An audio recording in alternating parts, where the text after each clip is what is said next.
Brett, come on, man. I know Aztec's #1 for online safety training, but we really should be out here practicing. I know, guys. I'll be right there. Just let me finish this course on gas detection. Wait. Do you smell that?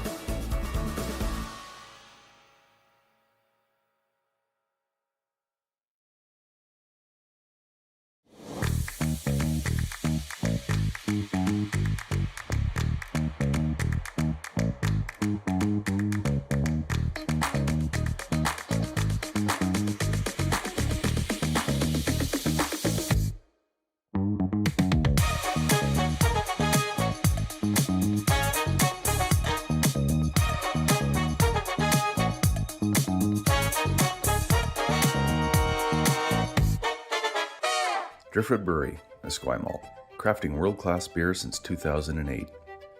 This is where beer is made. With care, intention, and respect for the process, every batch reflects the place we're from and the standards we hold ourselves to. And this is where it's enjoyed. Our tasting room, offering a rotating lineup of West Coast favorites and seasonal releases, right here in Esquimalt. Paired with Thai-inspired food from Dumpling Drop, we're open 7 days a week. Driftwood Brewery, great beer, confidently made. Cheers! The U20 women's semifinal. Please hold your applause until the entire team has been introduced. From the Royal City Curling Club. Well, at least they're doing that job for you. Coach Len Chong, lead Erin second Ashley Fenton, third Morgan Bowles, and skip Erin Fitzgibbon.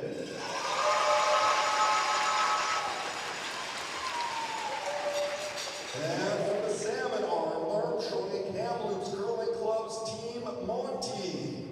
Coach Kirsten Deschamps, lead Scarlett Hutchinson, second Kira O'Shea, third JC Holmstrom, and skip Danielle Monteith.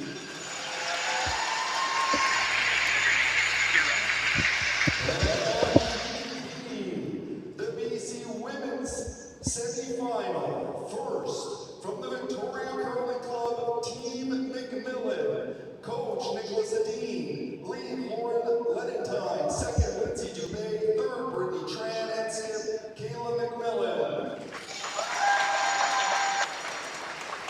Taking on from the Victoria Curling Club, Team Reese Hansen. Coach Todd Schroyer, lead Juliana McKenzie, second Kim Bonneau, third Megan McGilvery, and skip Taylor Reese Hansen.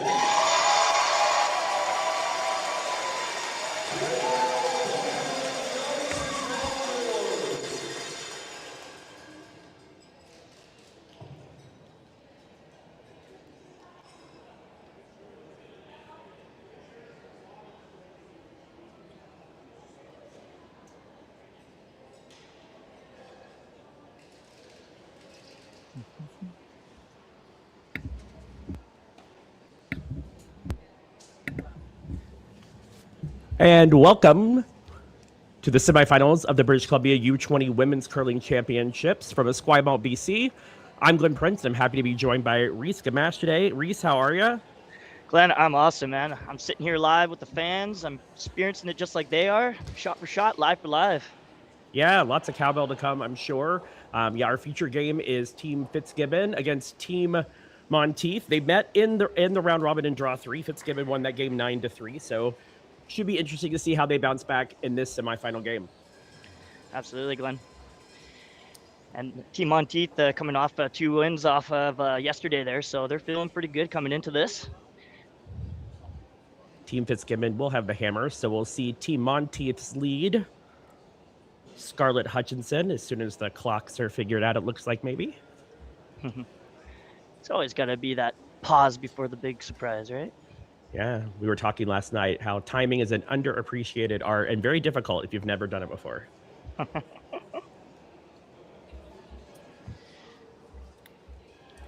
them an extra few more seconds to get the jitters out. Here we go. Or ice the kicker, right? You never really know which one's the better option there, right? Absolutely. Looks like we're set to go now. After a couple of false starts. Going right to the football references right away. I love it. Yeah, you know, I got to use all the sports analogies I can in the next couple of hours. So, so this is we're lead off. Scarlett Hutchinson.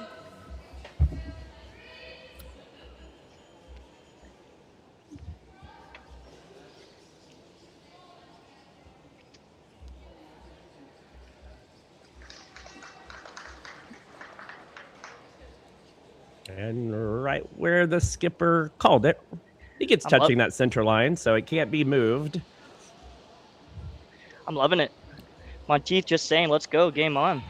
I expect nothing less from these two wonderful teams that managed to make it all the way here in the semis. So game on, first end, let's go. Yeah, this is lead RAU for Team Fitzgibbon. Team Fitzgibbon finished the round robin 3-1. They are the second seed. That's also why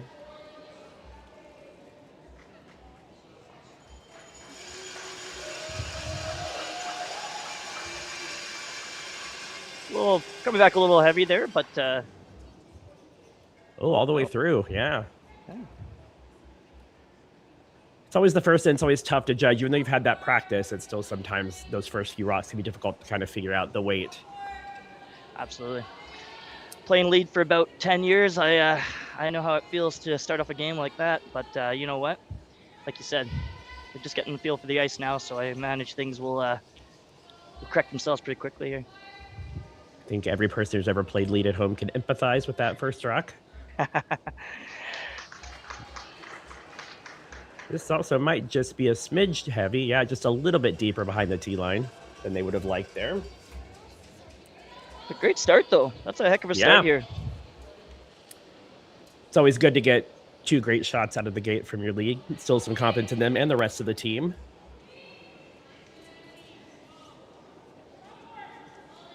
You know, speaking about confidence, there's a interview earlier on that we were watching, and I love the comment that team Skip there from Monteith said. She says, you know what, we're coming into this, we're just looking to play in the moment. And I think I love that, because you know what, if I was her teammates and I heard my skipper say that, I'd be like, all right, she's feeling it. You know, no pressure. They're just going to come in, be in the moment, make some shots, and see how it happens. See what happens. And speaking of making some shots, a really good second stone there. Just about where they called it. Yeah, I mean, I think if you're Team Monteith, you're kind of not playing with house money, but, you know, after the first two games when you're 0-2, being able to even see yourself in these elimination rounds, I think is probably a big achievement for them. Absolutely. Especially coming against a team here that's had some experience on arena ice before, too, so. Yeah, and a team that's been fairly successful on that arena ice as well. Yep.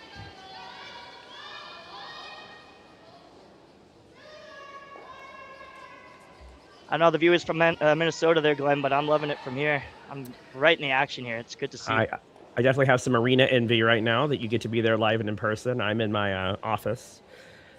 But it's wonderful here in St. Paul. Can't complain. There you go. Not exactly what they were going for on that last rock there. Moves the guard over ever so slightly. Mm-hmm.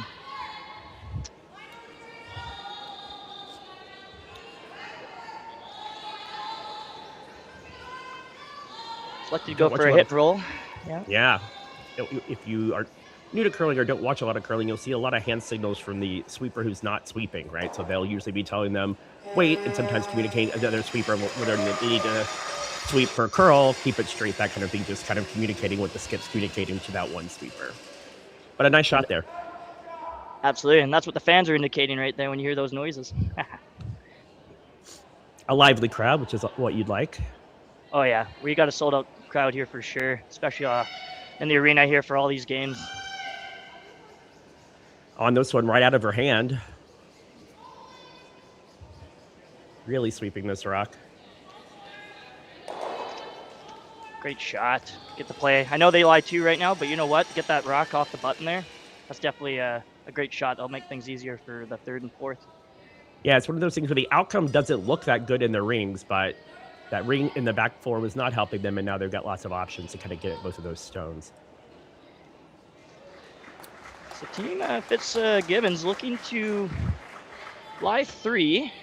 Gonna ignore the center guard, which I don't mind. I don't hate seeing them maybe come around that, but I guess they figure it's the other team's rock, so they're gonna keep this open.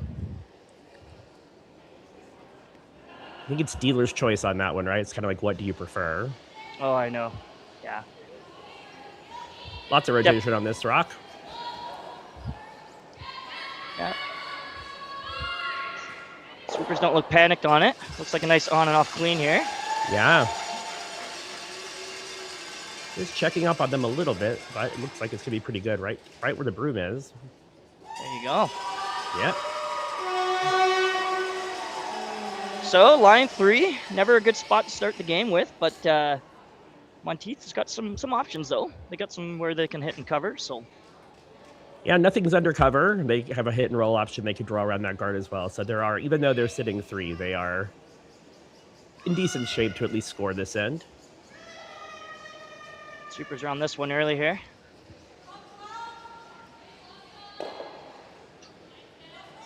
And that is not ideal. That guard was actually probably a usable rock for them, and they've peeled their own guard out there. So now it could be some trouble for Team Monteith, depending on what Team Fitzgibbon chooses to do. Yeah, and I don't see too many double opportunities here. Maybe possibly the one on top 8 on the 4-foot, but for the most part, these rocks are pretty well spread out here. Yeah, and you see Team Fitzgibbon just going to the other side, splitting the house with that rock that's in the 12-foot, because those other 2 rocks you see in the 4-foot are already pretty flat. So now it'll just be lots of flat doubles, if anything, will be left for Team Monteith.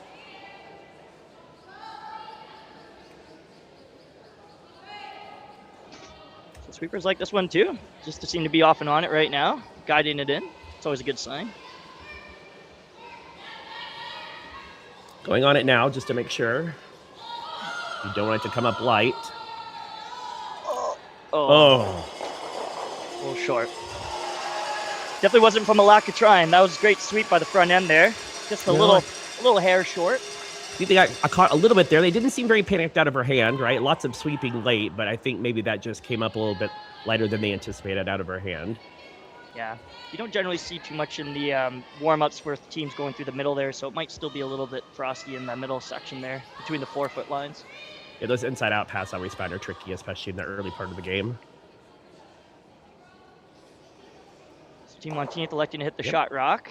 Knows it. Okay.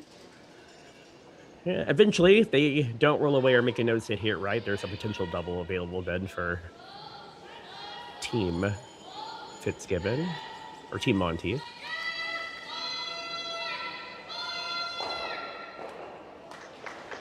So their third's last here. Throwing some decent weight. Certainly not light. Looks like she's gonna pop this one right on the nose. Slight roll. Rolls away. I think that's a pretty good outcome there. I think if they nose hit that, then there was a more makeable double there. Gosh, I ever wonder if a triple's there. If she hits this just right, maybe. No, I think it is a little too flat there. But at least gave herself an opportunity to make a double here and maybe get herself out of some trouble.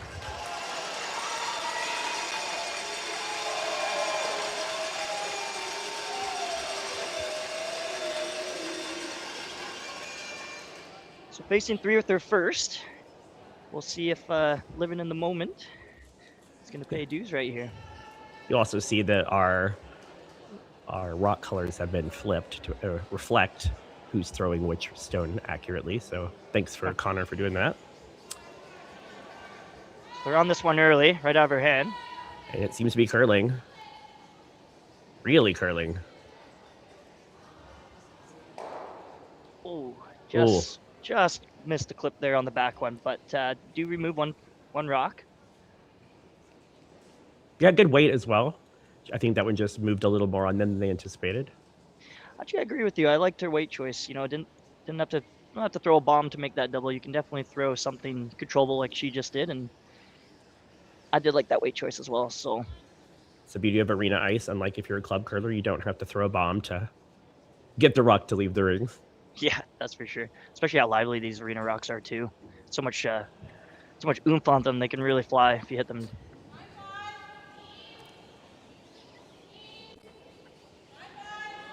Fitzgerald's first. Is she electing to come around the guard here, Glenn? I believe so, right? I think so. I think you mean Fitzgibbon. No worries. Fitzgibbon. My apologies. Apologies to the fans out there for Team Fitzgibbon. That's okay. We're bound to get lots of names wrong. Yeah, I think she is playing the come around here. Good. Have you cleaned My from the God. sweepers here? Yeah. Starting to work on this one. They are. I think this is also maybe their knowledge of that first one. Maybe they want to make sure that it's there and not come up light. Oh. Okay. They lost that one a little bit. They did not seem to be worried about that rock at all, and then it really seemed to kind of go on them at the end. I wonder if they were going to split the rock there, maybe. It's possible. I apologize. I missed their call there, but... Yeah, no, I think it was the come around. I think, It was I mean, come around. I think they just didn't anticipate that it was going to curl quite that much, maybe, because the plan B would have been great, right? A split could have been made. But yeah, that really seemed to go kind of like halfway from the hog line in. It really turned, so... So overall, a chance for Skipper to make a double here, and giving up 2 here isn't the end of the world, considering how it was looking at the beginning. So yeah, I good think one if here you're, on her last. Yeah, I think if you're Team Monteith, you're probably pretty happy if you give them a 2 at this point. I agree. Lefty, very nice. This will be her intern coming at this one here. In the lefty intern.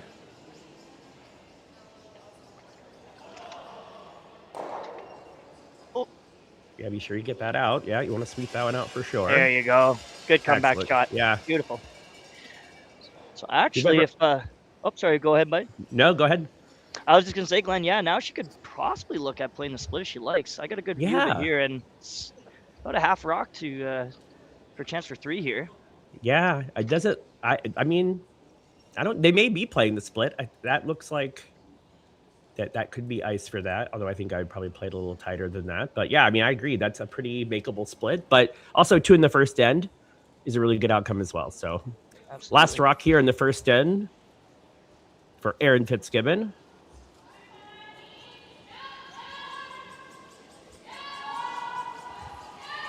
Sweepers are indicating there might be a bit more weight on this one than they like. Yeah, I think the sweeper's yelling board. So they are playing the split, which is great. Or maybe more, because that doesn't quite look like board weight to me. Really? Oh, great try. Yeah. Great first end for Team Fitzgibbon. And at the end of the first end, Team Fitzgibbon leads Team Monteith 2-0.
The Kia Victoria experience is a different and better way to purchase a vehicle.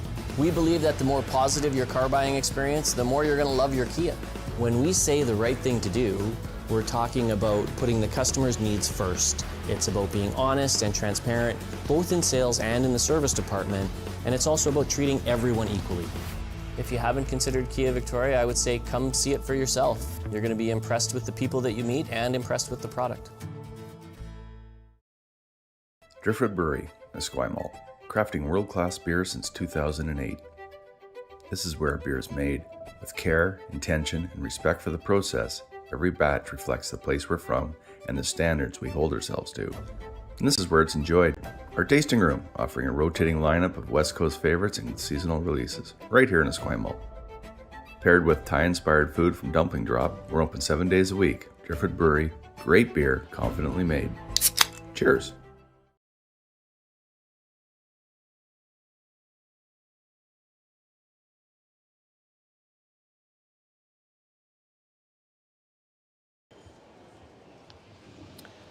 Well, welcome back to the Archie Browning Complex in Esquimalt, BC. This is the U20 Provincials, women's curling. Team Fitzgibbon versus Team Monteith. Team Fitzgibbon was really strong first end, came away with 2. Reese, what do you think about the first end? I have to say I loved it. I was very impressed to see both teams go right at it right out of the gate. So just the odd shot here or there that I'm sure each team would have liked to see on the other side of it. But overall, great end. We see the leads rocks for Team Fitzgibbon. This is RAU. You can see by the pointy finger pointing upward, they think it's heavier than what the skipper called for. And usually you know that also if they're just sort of walking by it. That's not always a good sign. So yeah, so slightly a little bit of a shaky start here for both teams, but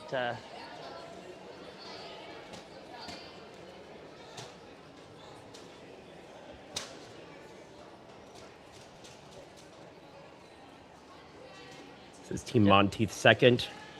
Kiara O'Shea. I've definitely been in this position myself. Actually, been fortunate enough to win one of these events back in my glory days, we'll call it, Glenn. But I know going into the semis here, you know, it's definitely a different emotion for sure, especially coming off a round robin where you only actually played 4 games, I saw. So limited teams in the U20 division right now. But, you know, you don't get a lot of playing time through 4 games. So, you know, even only the 5th game here, these teams still got some work to do as far as just filling out the ice and things like that. Yeah, also selling the nerves, right? It's a big part of it, channeling those in the appropriate manner. Not that these teams haven't been in situations where they've probably played for things before, but always good just to kind of get in the hack and calm those nerves before you release those rocks. Oh, they're sweeping this rock all the way. I remember my first shot of Junior Nationals, the first time I ever played in arena ice, and I threw it through the house. So nerves were eventually calmed after that. I'm the king of the first rock hog violation, so I have no room to talk. So you've probably bought maybe a picture or two, huh? Or maybe some Malort for those of age. And absolutely. Mm-hmm. So as we get back to action here, relatively an open end. It's like Team Monteith electing to play the hit and roll and just hitting it a little bit low side, rolling out there. Yeah, I think there was quite a bit of weight on that shot. It maybe a little less weight would have given them a little more opportunity to control that just a bit bigger, bit better. That's definitely where the nerves kick in. I think when it comes to just throwing in between that board and control weight, that's where things can get a little bit more on the heavier side. Yeah, I think you almost always err on the side of heavy and not the side of light when you're making hits like that, just to make sure that you at least get rid of the opponent's object rock. But honestly, as we talk about nerves here, I mean, I'm looking at these teams live here at the arena, and you know they look like they've been here many times before. They're looking very sharp. I mean, yeah, absolutely. They look cool and calm out there. And that's an excellent shot by Ashley Fenton. He's lined up those 2 rocks in the house, so Team Monteith will opt again to sort of play the hit and roll. It looks like with this ice, maybe a little bit more of a board weight here. Sticking around here is definitely key for this for sure. You don't want to roll out in this scenario. Yeah, make a really good roll too. It's hard to dig that rock out given where the guard is. Really sweeping this rock. Oh, and unfortunately, gets a fortunate break and takes out that back bluestone. I'm not sure how much Team Fitzgibbon would actually hate that either, though, to be perfectly honest. It's not really doing them much back there, but there's a bonus. At least one of the rocks in the house was removed from play. Sometimes you'll take them as you can get them. So looking to put up a guard here, I believe. Is that right, Glenn? I think it's either a guard or they may be coming around, actually. She seemed to gesture to come around to sort of make a better second shot, or shot rock, actually, than the one that was in the back 12, obviously. Sweepers are going on this pretty early here. I wouldn't say it's not heavy, so maybe they were playing the straight-up guard. No, I think they were playing the come around to the 4-foot, in that scenario. Yeah. But not a bad spot nonetheless. Do set up a potential blue double here if Team Monteith does want to elect to play it. But I don't hate coming around these, which is exactly what Skipper's calling. So I love that. I love the come around here. Those guards are staggered, so it does make it a little bit difficult too for Team Fitzgibbon to use them offensively. There's still options for them, but they're more difficult now. This is Team Monteith third, JC Holstrom. And they took a lot of ice for this shot. Yeah, they're definitely anticipating. Sweepers were on it a bit early, but it looks like now, oh, here it goes, catching the curl. Looks like they're going to get by with plenty of room here. Can they get it to move over enough to be behind cover? I think it's going to be just shy of being able to get that rock behind those blue rocks into the 4th foot. Yeah, I mean, they were taking the broom was almost to the 12th foot for that. So that was a lot. Maybe they thought it was going to curl there more in that instance. Yeah, I think that's kind of when you come from arena, from club, definitely the boards generally are a little bit frostier, but I think they'll pick up pretty soon here that it's going to probably be relatively the same speed on all throughout the ice here. Yeah, and I think it was a good guess. I mean, they hadn't played that far out yet in the game either, so making their best guess there. Excellent hit and roll there from Morgan Bowles. Hear it from the crowd right now. Getting it on the replay here. Great weight choice. Excellent weight control too.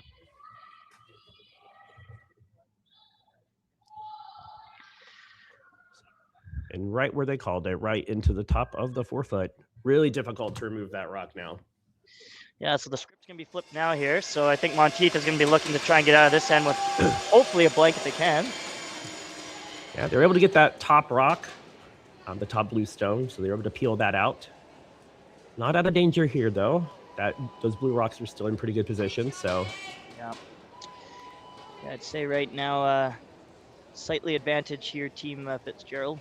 Oh my goodness, sorry, Fitzgibbon. I apologize. If I do that again, I might just have to quit. This might be the end of my career. Please send your complaints to Reese Gamache, care of. Yeah, I couldn't tell if they were calling a 3 or maybe into the top 12 foot here for where Fitzgibbon wants to position this rock. I think I'm looking at, it looks like they were looking for a guard here. Yeah. If I'm understanding correctly here. And if we're on the outturn side of the center line, I think it could also potentially help choke off the draw path over there or make it very difficult since the scoring area is so limited given where their shot rock currently is. So my correction, they are coming around their tight guard here. Look to create a bit of a stagger, give basically no draw path here for the opposite team if they can make this come around here.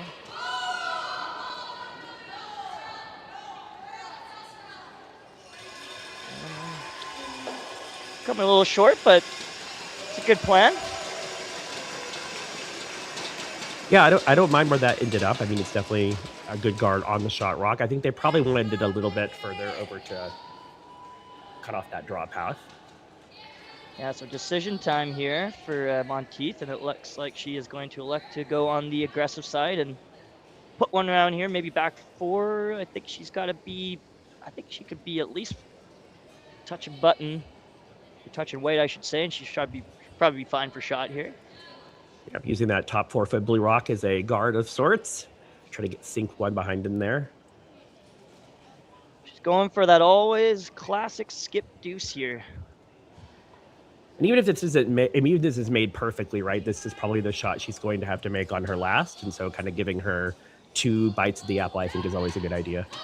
Couldn't agree more. So if you can, you definitely want to err on a bit more of the higher side as opposed to being behind T-line. So I know you want to make the shot perfectly, but hopefully the sweepers are on this one early, so it definitely is not going to be any worry of it being too heavy. No, they seem to, they're on it the whole way. Oh, look at this drag. Are they yeah, bring this all the way? really hit. Yeah, they have drug that rock a very long way. Oh my. So honestly, I don't hate that spot at all. I know obviously they wanted to be on the button there, but that's a good spot. Yeah, now Team Fitzgibbons has some choices to make. Yeah, I think she's electing to guard that red rock so that the red can't be tapped in. What do you call the area between the 12-foot ring and the board? So where is that broom being placed, Reese? What would you call that? No man's land. Yeah, that's what we call it. Yeah. Yeah, it's not often you get to use that part of the sheet in too many games. So a friend who calls it the guesstimator, because you're always guessing out there.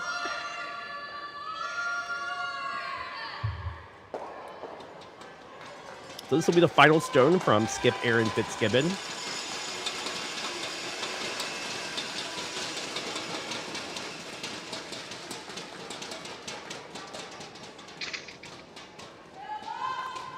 Sweepers have got on this one early.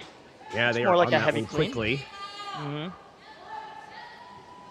Yep, a little more enthusiasm now as we come down the sheet on the sweep there to make sure it's in a good spot for the skipper. Looks like it's gonna be right where they called it. Yeah. That's a really great shot. I think that those kind of guards, I think, are totally underestimated in the game of curling. I think people who play it often appreciate it, understand how hard that is how hard a perfect guard is to make. But to make a higher guard perfectly is very difficult. Couldn't agree more.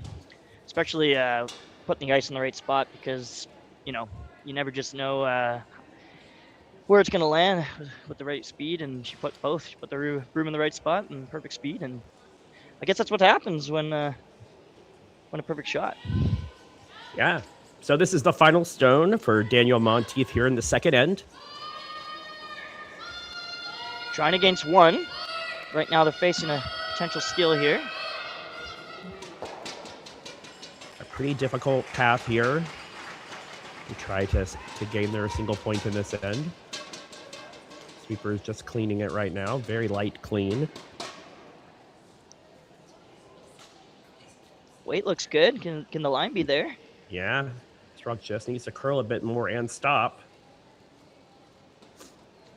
Oh, very nice shot. I think that is. That's it. Yeah. I think it's gonna be one. So an excellent final draw for Danielle Monteith makes the score 2-1 Team Fitzgibbon after 2.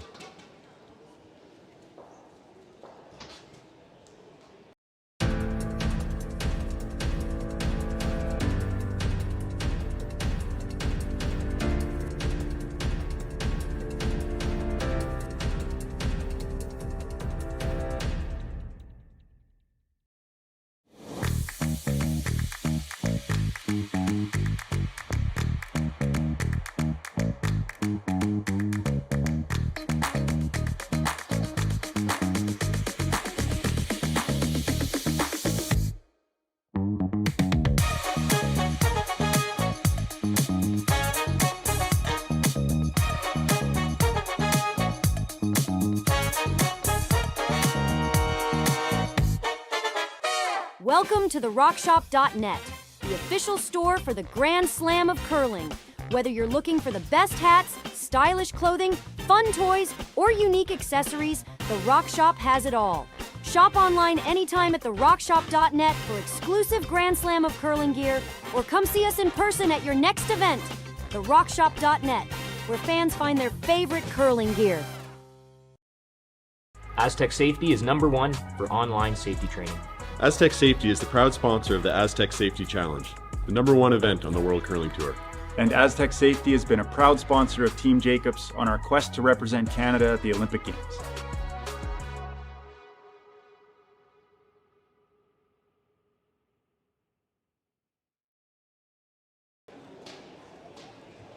Welcome back to Esquimalt, BC, the Archie Browning Complex.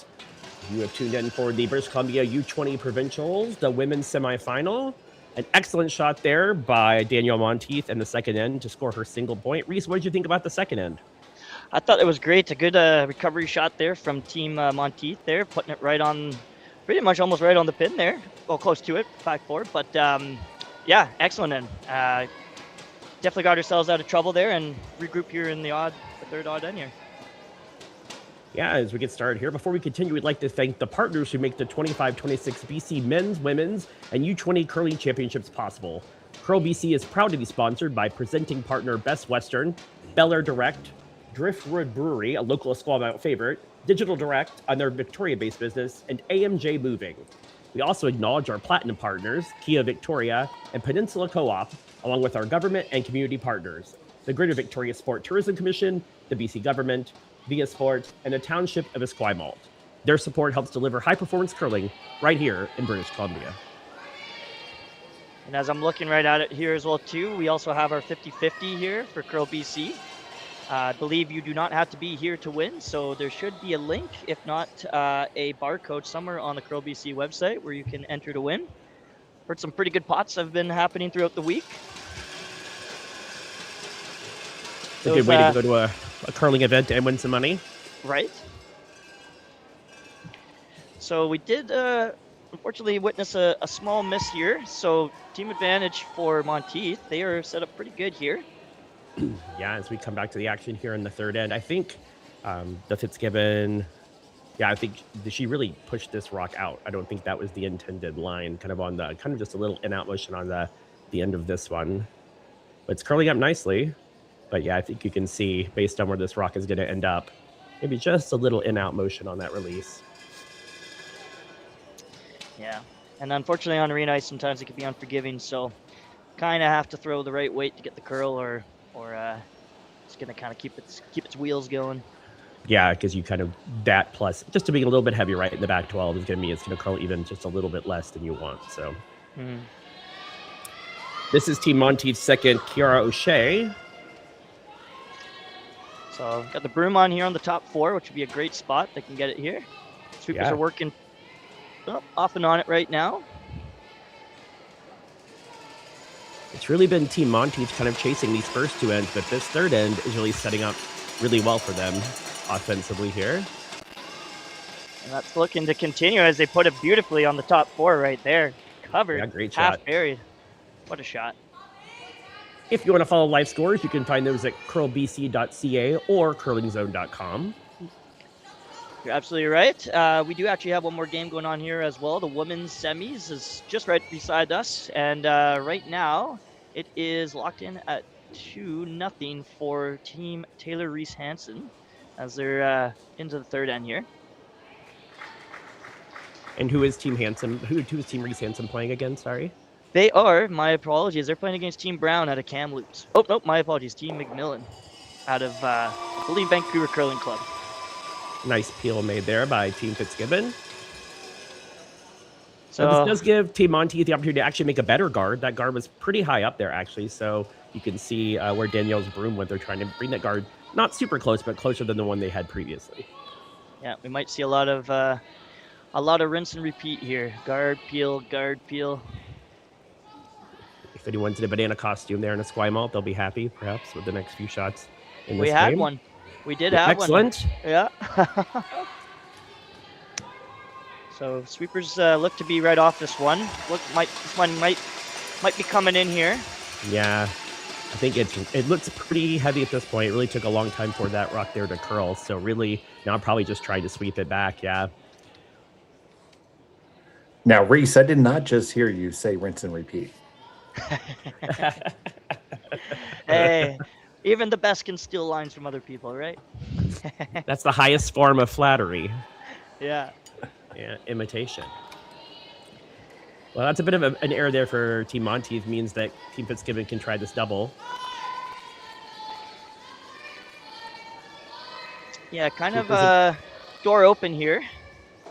This one's really curling, though. Yeah, just a slight over curl there on that double attempt.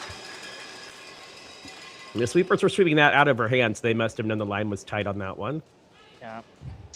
So I think they're just getting fooled a little bit on down that 4-foot line. And to be honest with you, I've been watching pretty much most of the games here, and it's been a tricky spot all along for the whole week. So I think either you're going to have to take a little bit less weight and get it out of that kind of zone, or maybe a little bit more weight. But it's been curling pretty hard there in that spot.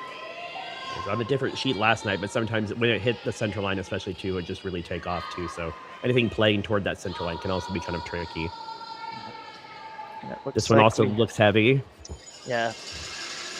I'm not sure this one has the brakes here. I think this one might go all the way. Yeah, a couple of tough ones there for Morgan Bowles. I'm sure she'll bounce back in the next end. I think her front end will give her a little bit of encouragement here, just to tell her, hey, you know what? Put that one aside. Let's move on. Exactly.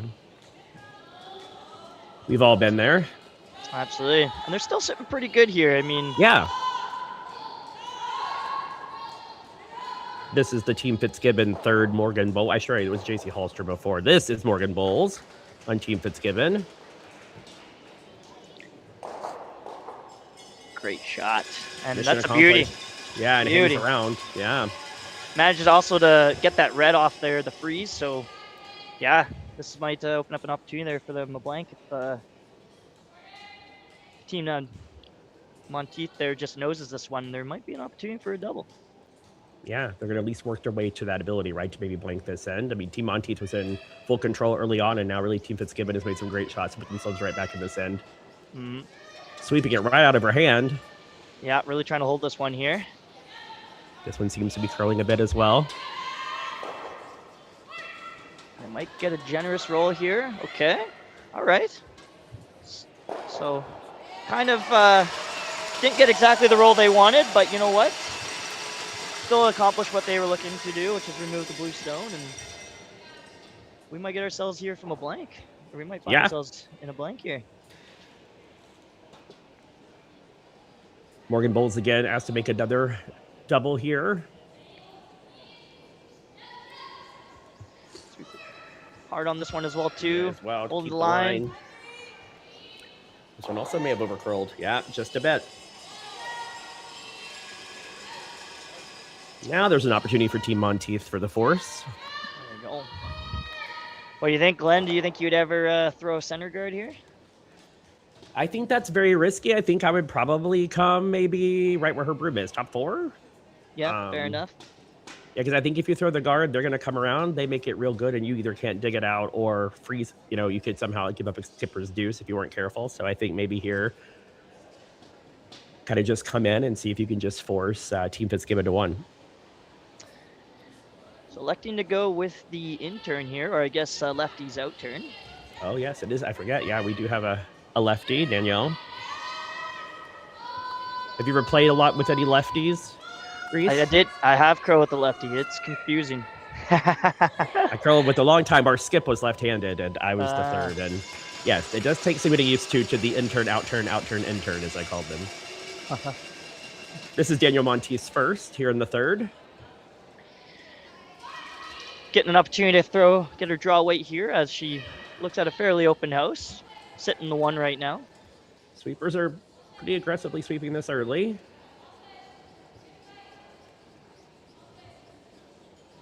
So it looks Where like the they call are is in the house, and I don't think it's going to be quite where they anticipated. But they are dragging it really far. That was a really good sweep there by the Team Monteith front end. I think it's just shy of the rings, it looks like to me. I believe you're correct. Yep. We're about I'd say from my view about a rock's length off the 12-foot there. So, like you said, a good sweep there by the front end. Just a little shy, but you know what? It's kind of fun because it puts Team Fitzgibbons into a situation and looks like they are going to go for the come around. So skipper's saying, "Bring it on! I'm going for skipper's deuce here."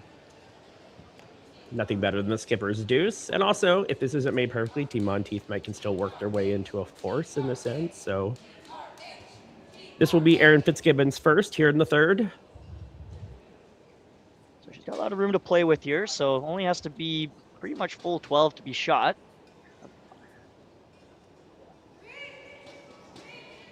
Sweepers are on this one early. Yep, they also seem to be sweeping for distance on this rock.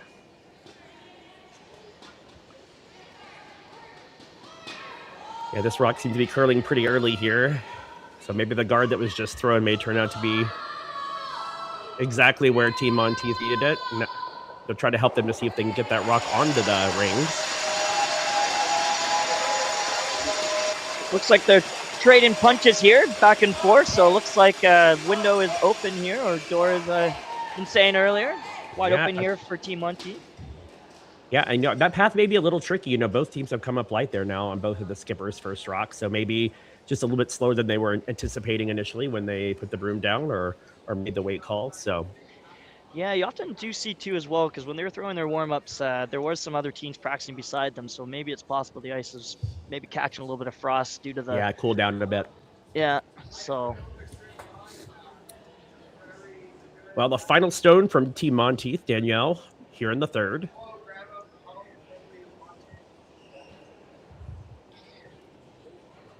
So no lack of curl, putting the broom out there on the edge of 12. We've seen that on both sides of the sheet. Both the in-turn and the out-turn are really curling today. Lots of good curl. Sweepers are kind of stepping away from this. I think they think it might be heavy. Looks kind of heavy coming here into the house. I'm not sure that's going to stay in the rings. Yeah, it doesn't look like Team Fitzgibbon thinks so as well with the light sweep there. So a slight overcorrection there, but I think that's going to give her an idea now. She'll find that in between. Yeah, and still, the force is still on for Team, I believe, for Team Monteith. Absolutely, yeah. Doesn't look like any indication of them trying to make a play on that back 12. So you know what? Would have been nice to have. Yeah, exactly. This is the final stone of the third end from Erin Fitzgibbon, trying to pick up her single point here with a draw. Anything full 12 will get them the point here. Yep. Sweepers are on this early, but they need anywhere in the rings that's full 12, and they will get their single point. The rock is starting to curl. Girls are looking. Rock's really starting to move. Really starting to move. Got to get it past their own. Great sweep there by the Fitzgibbon front end. And an excellent draw from Erin Fitzgibbon to take her single point in the third end. The score after 3 is Team Fitzgibbon 3, Team Monteith 1.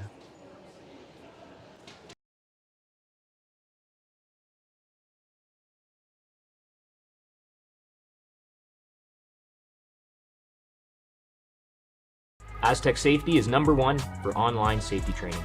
Aztec Safety is the proud sponsor of the Aztec Safety Challenge, the #1 event on the World Curling Tour. And Aztec Safety has been a proud sponsor of Team Jacobs on our quest to represent Canada at the Olympic Games.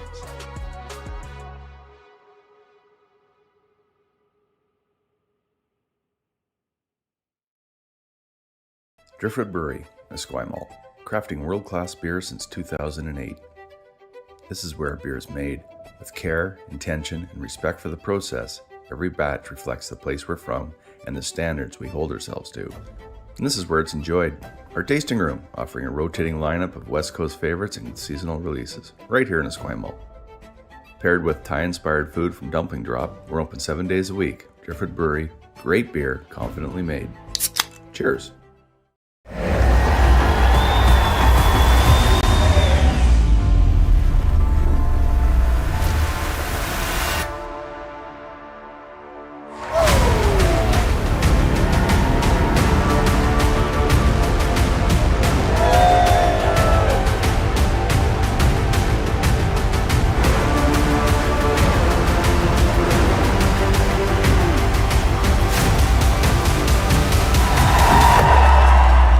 Unstoppable. Welcome back to the BC U20 Provincial Women's Semifinals here in Esquimalt, BC at the Archie Browning Complex. An excellent draw at the end of the third end by skip Erin Fitzgibbon. Makes the score 3-1 Team Fitzgibbon after 3. Reese, really good draw there to get that single point. Absolutely. Yeah, great recovery from her first rock there. Definitely made the correct correction there. And yeah, she put it pretty much right on the forefoot. So that'll give her a good idea moving forward here in the next couple ends. Yeah, great team shot there too. Really good sweep.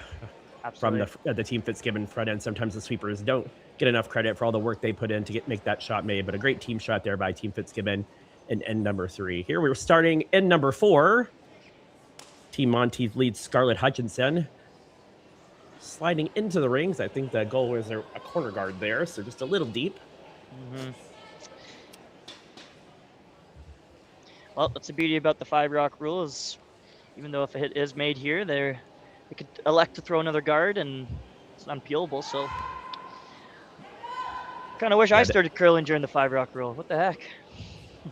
Yeah, I think the 5-rock rule was an excellent invention, really good way to get offense going and curling for sure. What are your thoughts about the no-tick rule, Reese? Are you a fan? Honestly, it was my best shot, so it would have basically eliminated me from the position. But I think it's good for the sport. I think it's good for the sport for sure. Yeah. I like it a lot. Yeah, the tick shot, the weagle, whatever you want to call it, right? Yeah. Lots of different names for it.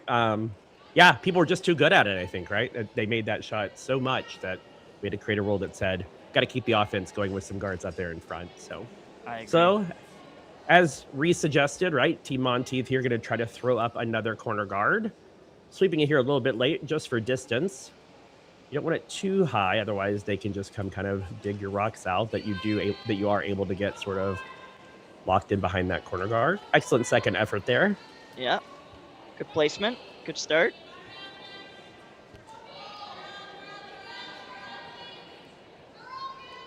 Fourth end here, and up by 2. I don't know. What do you think, Glenn? Are you thinking going aggressive here? What's the goal here for Team Fitzgibbon? What do you think? Yeah, I think playing for a steal isn't a terrible idea. Also, I think just, having forced to 1 and getting the hammer back is never a bad idea either. I'm probably one of the more conservative curlers. I'm the kind of guy that if I've got 2 points, I'm pretty happy about that. So if I've got a 2-point lead, I'm going to do things to sort of use that lead to my advantage. But yeah, I think right now, given how the end has started, I think, kind of a low pressure steal kind of opportunity where you wouldn't be able to give them more than 1, but you might sneak away with 1 yourself is a great game plan here. Yeah, couldn't say better myself. I know we're always taught to try and score in the even end, so yeah. Definitely. It looks like it's going to be cleanup time here. Yeah, and I do think the blank is still on for Team Monteith. They're a couple shots away from it, but they could still work their way into a blank here. But first things first, make this double. From Kiara O'Shea. Right out of her hand, sweep is called. Definitely heavier than they anticipated, it seems, with the finger pointing skyward from JC Holstrom. They do eliminate 1 blue rock in the house, but the goal there was the double. So kind of back to where they were before 1 rock before. That was the setup before this rock. I like this play. Peeling the one guard that Team Monteith has. Yeah, I think this is probably the right choice here, I believe, too. Try if you can get a blank and 4. That's actually kind of a win for the other team as well. So yeah, you could also play slightly less weight potentially and maybe roll that thrown rock over to kind of guard the blues over there. So, looks like they're electing to basically get rid of it. Appeal. Yeah. Called and made. There you go. Yeah, can you make that double there? Yeah, I think that's at least worth the shot, right? Worth the try. If you miss it, you're still going to get rid of 1 rock. Throwing the end turn here. This is Kiara O'Shea's second rock. Looking to make the double on her second here. I think that might have been a little tight out of her hand. Really sweeping this one the whole way down. Oh, just over the top. Really good attempt there, though, on the double. That was a fairly tricky angle, too. I know they're close together, and it looks pretty easy, but that angle is not the easiest angle to manufacture, and because they kept the weight down just ever so slightly, which I liked, made that a little more difficult, perhaps. Now just get rid of the Team Monteith stone here. Yeah. They stuck around, though, so that's always key. Make the other team have to do something with it. Give them something to look at.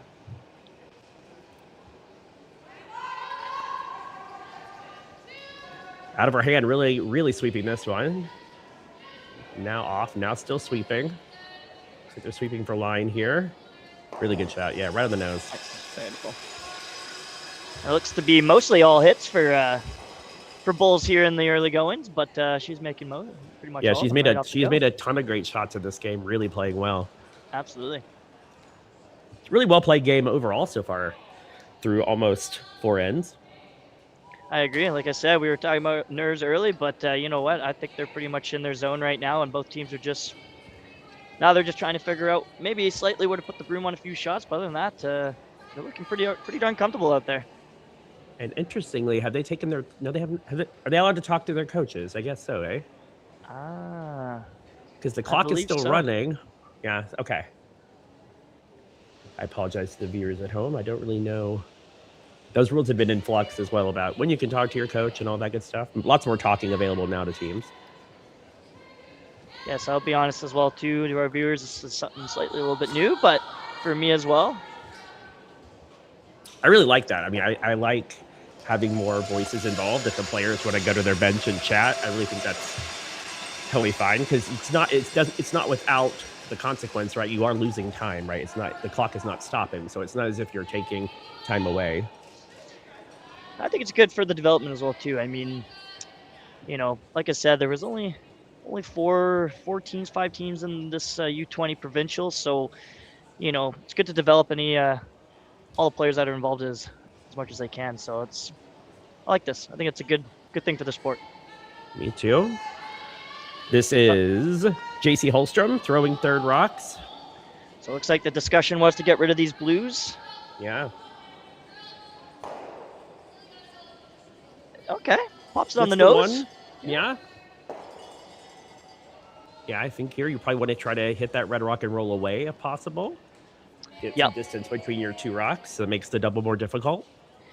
Yeah, maybe come across the face here and try and roll to the open side there if you can. Yeah, you got a long way to roll too, right? Where you can still be in position to sit too. So key here is to stick around. You want to make sure that you don't give your team the bailout here. Yeah, you don't want to hit the hit and roll out. You want to hit the hit and roll, that is for sure. Around the nose, it looks like. Yeah, okay. So actually, angles are looking pretty good for Monteith. I think they can have another crack at a double here if they want to attempt it here. Yeah, I actually think the angle looks a little bit better, maybe, than it was previously. That's the danger when you keep those rocks thrown on the same side, right? Sometimes enough hits you can get in a better position than your double. Oh, she might be playing. I actually think she's gonna. I think she may have gestured to play the hit and roll in. Yeah, I'm seeing a change of pace there too. Yep, looks like that's what they're doing. That's the offensive call here. This is JC Holstrom's second rock here in the fourth end. Sweepers are on this one hard, working it, holding it for line. Yeah, you got to be sure you stick around here for sure. And I think it's going to. Oh no! Well, trying hard to get it out of the back there. Really good attempt there though. Just rolls a bit too far and out the back. I like that call though. That was a very offensive call from Team Monteith and almost worked out perfectly. So I agree, because I think if you don't make that potential double there and you only sit second, then you're going to give advantage to Team Fitzgibbon to just to put that, you know, not clear the house, sorry, spread the house. They could have just drawn for their two there. So yeah, I agree. I like that call to hit and roll. Get aggressive, get on the offensive side. And still got rid of one of the opponent's rocks, so no danger of a steal here. So Fitzgibbon just coming off a beautiful draw on her last end here, so she's got pretty much the whole house to work with. Sweepers have really judged her rocks really well all game thus far, so I anticipate another pretty close effort. I believe this team Fitzgibbon has been playing together for quite some time, so they got a lot of experience with each other. So total team trust in all four of them, it looks like. Got to go a little bit here to get around their own rock, make sure it gets buried, which I think is the objective here. Not quite where they wanted that rock to end up, because now there's another double opportunity here for Team Monteith.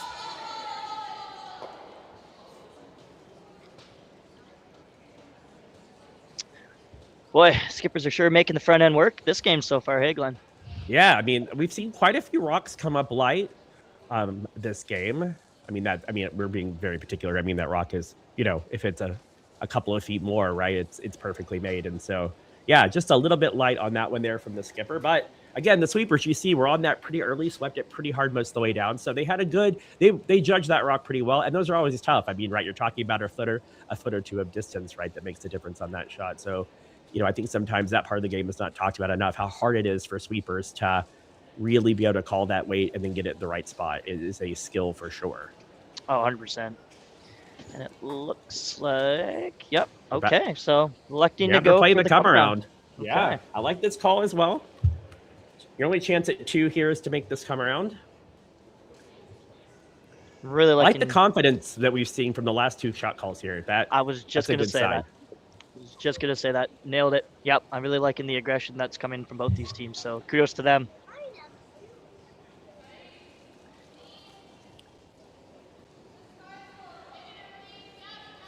She can make a good one here. It's going to be pretty tough to remove that rock. I don't think there's going to be any plays on those top blue. This is Danielle Monteith, the skip's first rock here in the fourth end, trying to make the come around to the forefoot.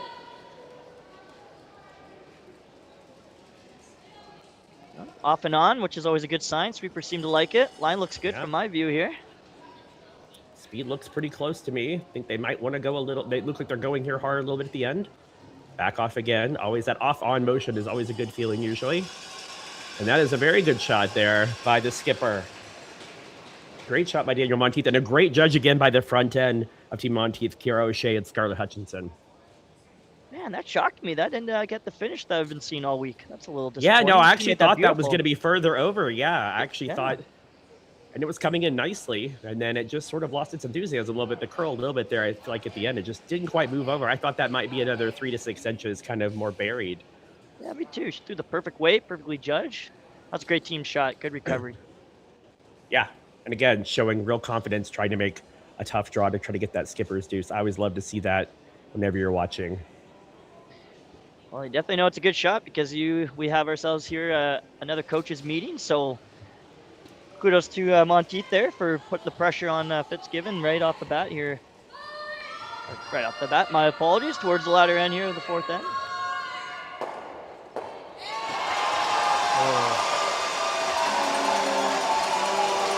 I'm going to assume that Taylor Reese Hansen has made a really good shot on the other sheet playing currently.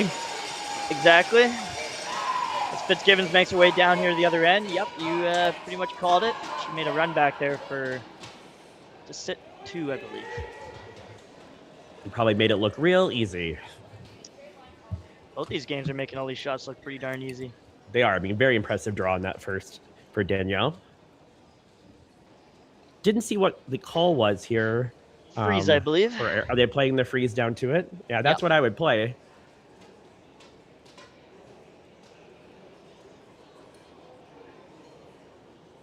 Skips have been drawing pretty well overall this game, so sweepers are on this early. Yep, this one looks like it's going to need some work here. Yeah, it's also starting to curl now. If you're new to curling or don't watch a lot, usually if it starts to break early, that can be an indication that the rock is going to come up light on you, and that's exactly what's happened here. Unfortunately, to Erin Fitzgibbon, just a little light on that draw. It wasn't a lack from sweeping. Those girls worked hard on that at the front end there, so great sweep by them. Sometimes, you know, just because it doesn't get there doesn't mean that the front end didn't do everything they could. You know, right out of their hand, they were sweeping that one. So they clearly knew that the skipper had come up a little bit light on this one. So out of nowhere, you know, we talked about that offensive play by Danielle Monteith, and here we go. She has to make a draw to the full 8 to score a deuce here in the fourth end.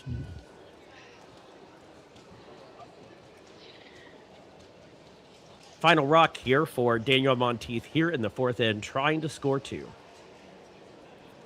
Skipper's got a great pre-shot routine as well too. Very consistent what she does every time.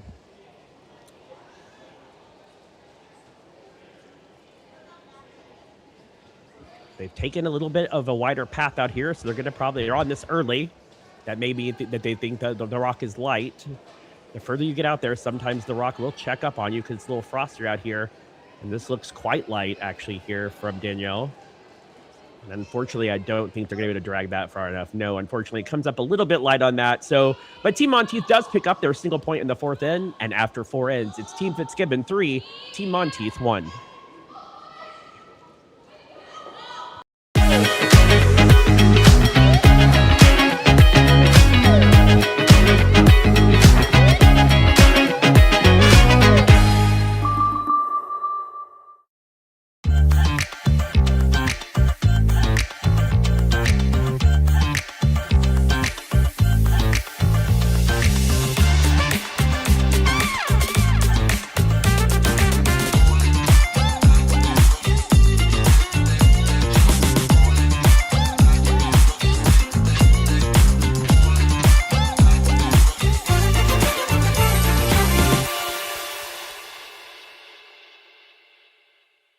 When I was younger, I thought purpose had to be big, like changing the world.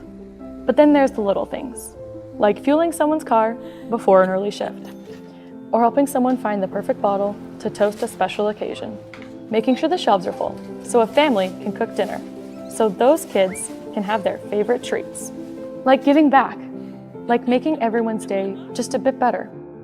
Maybe that's exactly our purpose. Developed over a decade in collaboration with the finest ice makers this side of the Atlantic, the Pebblehead PB5 is nothing short of a triumph of sophistication and craftsmanship.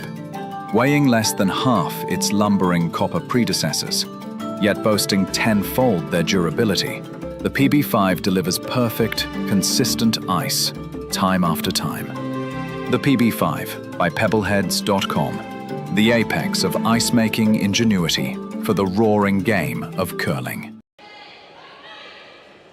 Well, we are here in the fourth and break of a very compelling curling encounter here at the BC U20 Provincial Women's Curling Semifinals. Team Fitzgibbon leads Team Monteith 3-2, and it's been a very well-played, close game. Lots of great hits, lots of great draws, lots of confidence on the ice. Reese, what have you thought about the game so far?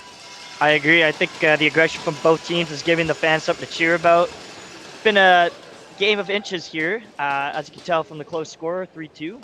But overall, I'm very impressed with both teams. I think they're putting on a good show for the fans, and I'm enjoying myself watching it. So, excellent. So we'll see you back here in a few minutes after the fourth end break. Remember, scores can also be found online at curlbc.ca as well as curlingzone.com.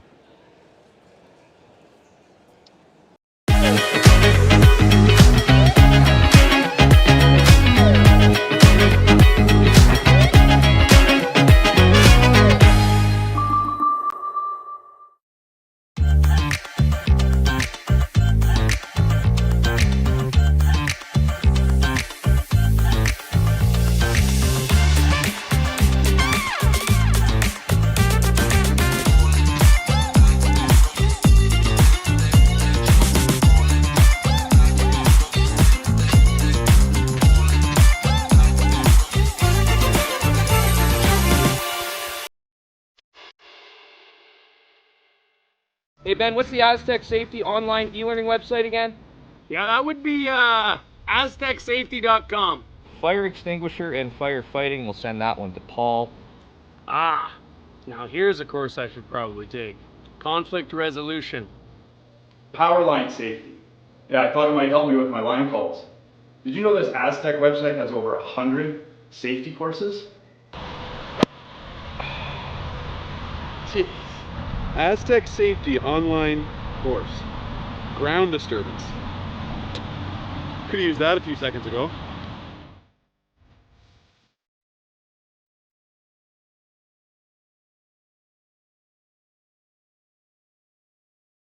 When I was younger, I thought purpose had to be big, like changing the world. But then there's the little things, like fueling someone's car before an early shift, or helping someone find the perfect bottle to toast a special occasion, making sure the shelves are full so a family can cook dinner, so those kids can have their favorite treats, like giving back, like making everyone's day just a bit better. Maybe that's exactly our purpose. You know the coaches' names here for, I think one of them is, I think I saw it earlier. Oh, it's on my phone here. Give a shout out.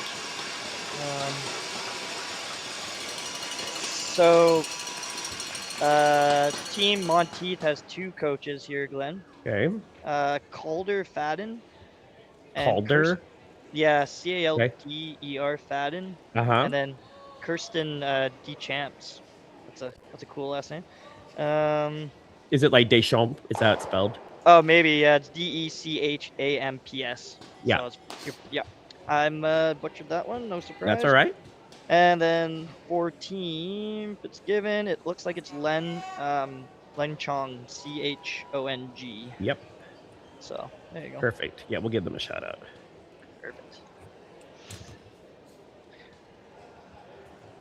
So I guess being that it's 8 ends only, I figure we'll have to throw another sponsorship shout out.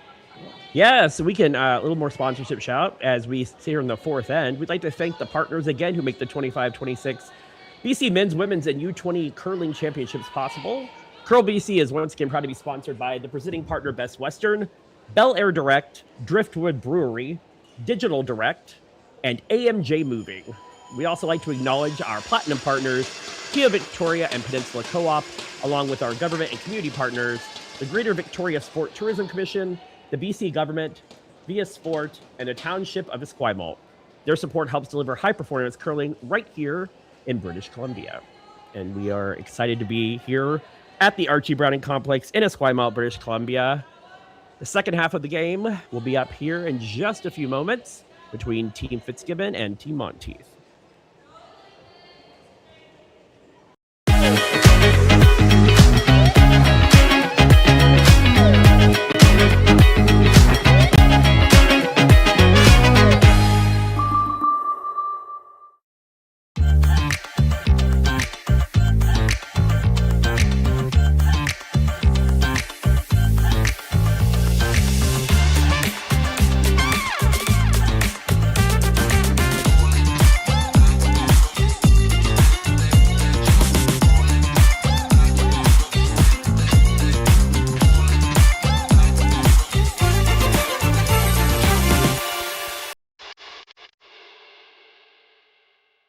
Hey Ben, what's the Aztec Safety online e-learning website again?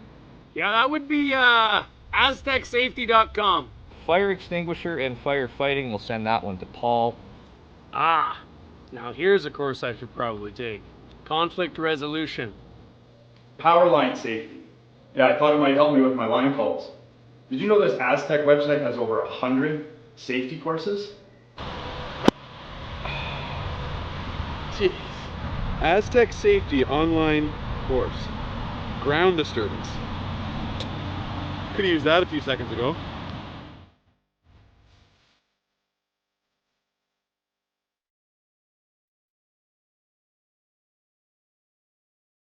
When I was younger, I thought purpose had to be big, like changing the world.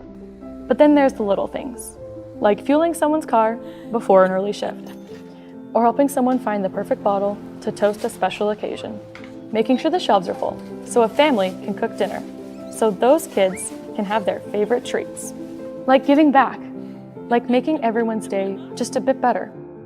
Maybe that's exactly our purpose.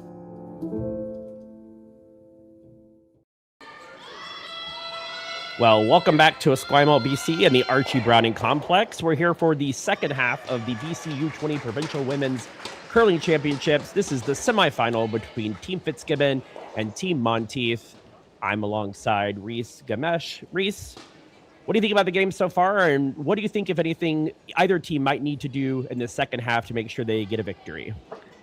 Honestly, I think not much has to change as far as both teams go. I think it's just a few inches here and there that they've been on the wrong side of. So what I would say is collectively just keep doing what they're doing out there. They got the game right where they want them, close for both teams. And yeah, but being out here live, being with the fans, seeing everything live here, it's been awesome. I'm enjoying my view and I'm enjoying the game. Yeah, it's been a really great game so far. No fear in either of those teams, which is always good to see. So this rock from Team Fitzgibbon looks a little deep. Looks like it's through the house.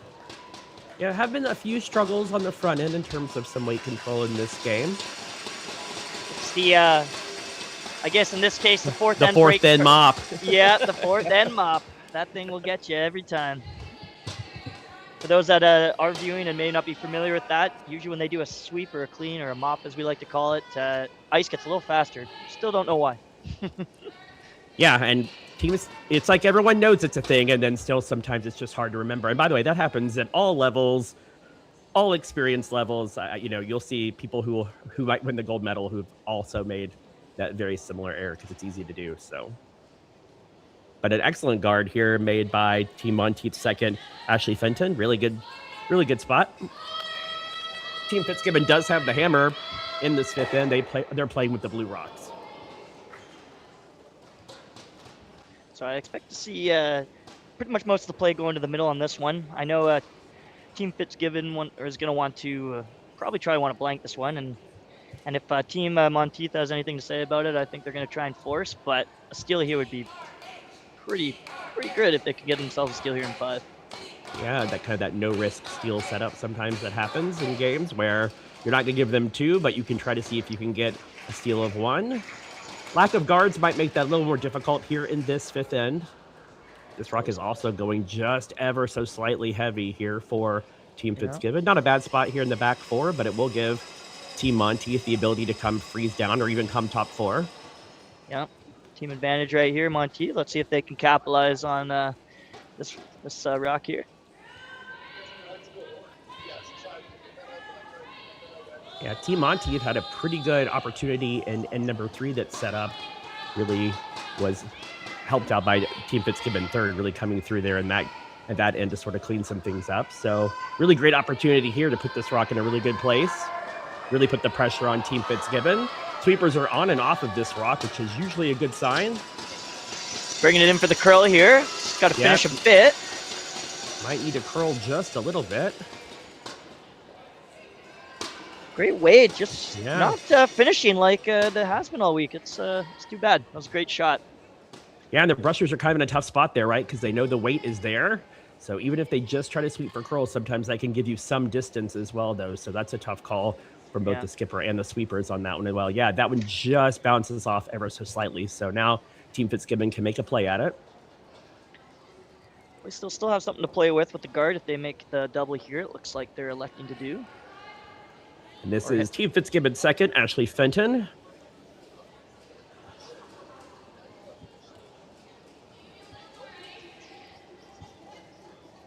Sweepers on and off of that one as well. Looks like a good shot. And it sticks around for 2. Yeah. Look at that. That's a great outcome. Those rocks are very, very far apart. They are in the back 12. One in the back 8 for sure. So now Team Monteith has some literally about to say has some choices to make. So yeah. Look at us finishing each other's sentences, huh? I know, it's like we've done this for years. This is Team Monteith third, JC Holstrom. So on this one early. Oh, up and on here.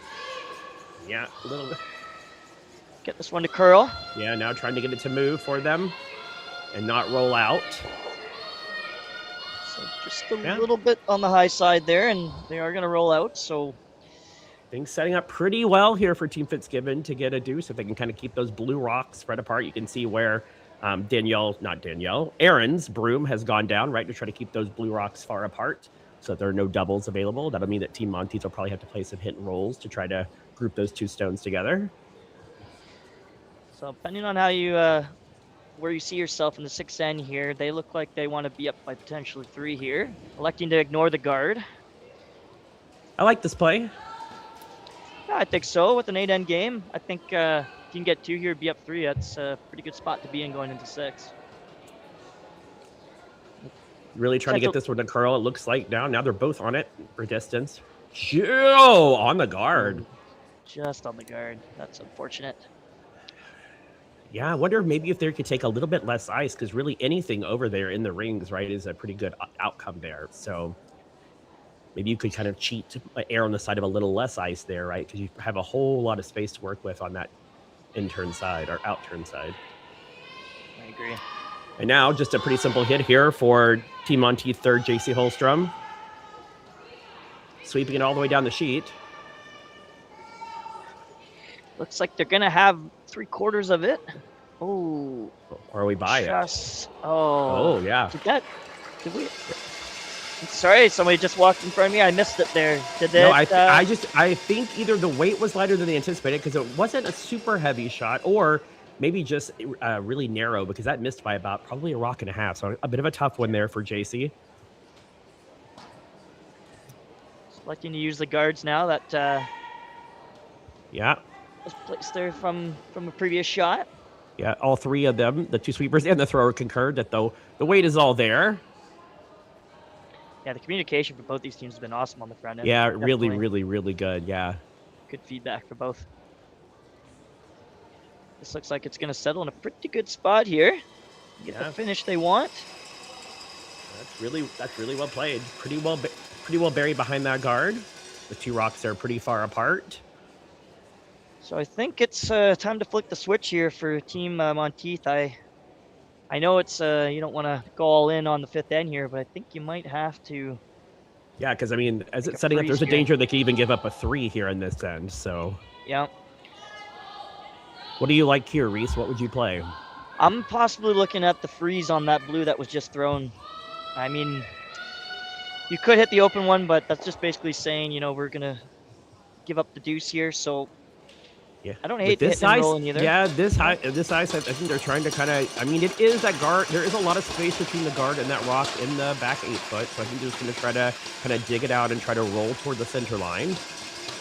Try to see if they can get that rock. I mean, they could, even theoretically, maybe if they hit it just right, get the roll behind their own guard. It'll still be pretty deep in the rings, but a really good outcome if they can make it. So the weight's going to be crucial here because that thing is pretty buried from where I am. But I think with the way it is curling, it's possible that they could definitely get to this with probably about, I don't know, maybe comfortable hack. What I imagine they're probably throwing. This is skipper Danielle Monteith's first here, and consistent with how she's played this entire game, staying on the offense here. This is the offensive play, trying to be sure that they get to that rock in the back 8 foot. One of the Fitzgibbon's counters. Needs to curl here. Does get the rock out of the house, but will roll out. Threw quite a bit of weight at that. Yeah, I think she was looking for the big roll there. Yeah. So, but again, you want to keep it. You didn't want to flirt with that guard too closely because if you wreck it, could easily be a 3. So well played there by Danielle.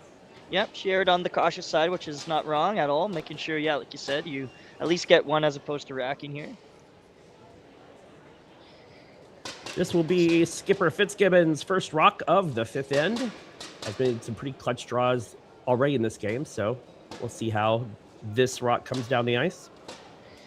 Yeah, sweepers will definitely have their eyes on this one. The spot's been pretty tricky for both teams throughout the whole game here, so. Gotta say, both front ends on both teams have been very, very impressive in terms of their weight calls and their sweeping. It looks like this they're looks real heavy to me right now coming down the ice. Yeah, that's what they're indicating right out of her hand as well. Now can it be? Yep, it's through the house. So bit of an unfortunately there for Erin. Oh. Now another decision time, I guess. You see, she thought about the come around for about a half second there, and I like this call way better. Yeah, I think you got to. Yeah, I think you definitely have to hit this one. Yeah, a blank. You're still down 1, playing the 6. You still got 3 ends left to figure your way in. I think again, this is another instance where you're probably pretty happy right now with the blank because it was not looking so good about 3 or 4 rocks ago. So I'm pretty sure Danielle's probably pretty happy to give them the blank at this point. Especially to be looking at an open rock here too, which is nice. Definitely has a bit of a guard inner vision, but relatively easy shot for a lefty here. Yep, good communication, excellent pre-shot routine. Danielle's been dialed in all day. Yeah, she's got a great pre-shot routine for sure. Very focused, consistent. So no panic out of the sweeper's hands here. Looking to make this curl a little bit here. Just looking, yeah, for a little curl here on the sweep. That's why the sweeper to your left, if you're watching, is sweeping. Excellent shot, right on the beak. Perfect. Execution, well done, well made. And now Team Fitzgibbon will try to go for the blank and take the hammer into the 6th end. So pretty routine choice here. I think this might be our first peel weight shot of the game. So, actually, yeah, could be a bit tricky here. I haven't thrown too many. Yeah, and I also feel like Erin's thrown a lot of draws. So, Yes. Not a ton of hits this game. And we're out sort of where the frost could have crept in just ever so little. So just a little bit, right? So we will see. Final rock here in the 5th end for Erin Fitzgibbon. Trying for the blank.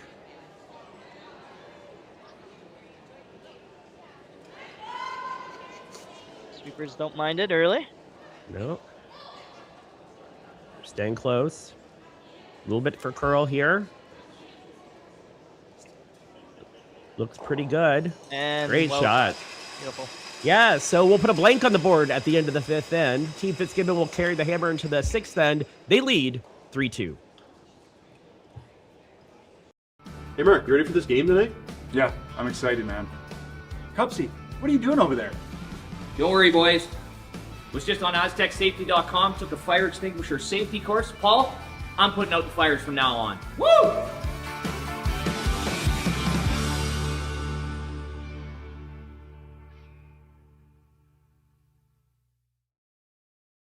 Driftwood Brewery, Esquimalt, crafting world-class beer since 2008. This is where beer is made. With care, intention, and respect for the process, every batch reflects the place we're from and the standards we hold ourselves to. And this is where it's enjoyed. Our tasting room, offering a rotating lineup of West Coast favorites and seasonal releases, right here in Esquimalt. Paired with Thai-inspired food from Dumpling Drop, we're open 7 days a week. Driftwood Brewery, great beer, confidently made. Cheers.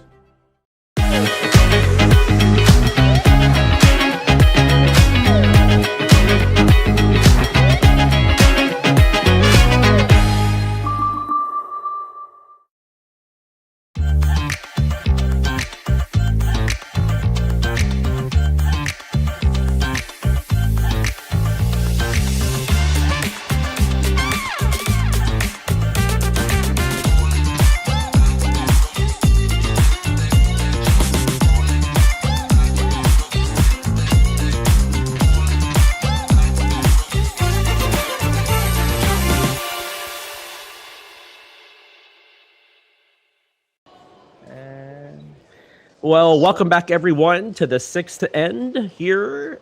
Team Fitzgibbon versus Team Monteith are coming to you live from Esquimalt, BC at the Archie Browning Complex. We blanked the fifth end, so Team Fitzgibbon carries the hammer into the sixth end. Reese, what'd you see in the fifth end that you liked? I saw some great shots from both skippers there. Definitely some hard ones for sure, especially considering they didn't play too many upweight shots in the earlier ends. So, yeah, overall, great end. For both teams there. Looked like we were going to see some points scored, but things can change in a hurry. So, absolutely. And this is Team Fitzgibbon lead RAU. We're in the even end now, so we're going to probably see Team Fitzgibbon try pretty hard to get a crooked letter on the board. This one looks a little bit deep coming in. I think it'll hang around there in the back 12, maybe. Yeah, yeah. Yeah, hangs around the back 12. So, in play.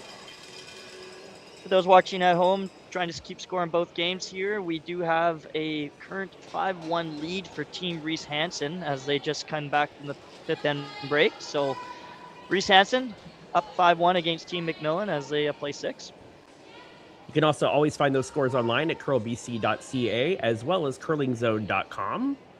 We'd also like to thank the partners who make the 25-26 BC Men's, Women's, and U20 Curling Championships possible. Curl BC is proud to be sponsored by presenting partner Best Western, Bel Air Direct, Driftwood Brewery, Digital Direct, and AMJ Moving. We also acknowledge our platinum partners, Kia Victoria and Peninsula Co-op, along with our government and community partners, the Greater Victoria Sport Tourism Commission, the BC government, Via Sport, and the Township of Esquimalt. Their support helps deliver high-performance curling right here in British Columbia. So a pretty good come around. They're would like to have a little more tucked in, but it is hard. There's a jam possibility if you kind of try to go for that rock and hit it the wrong angle. Could jam. Yeah, overall good start here for Team Monteith. Definitely put their rocks in some good spots.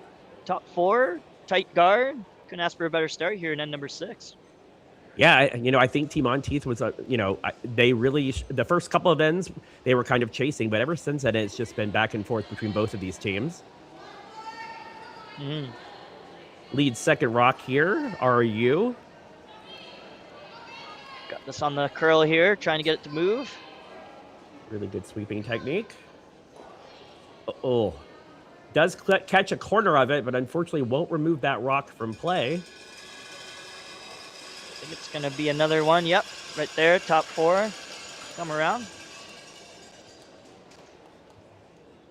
So I'm shaping up pretty good here for Team Monteith. Sitting 1, and opportunity to come around for a second. And that's another good example of why sometimes being half buried right around that rock, right, can kind of force the opponent error a little bit.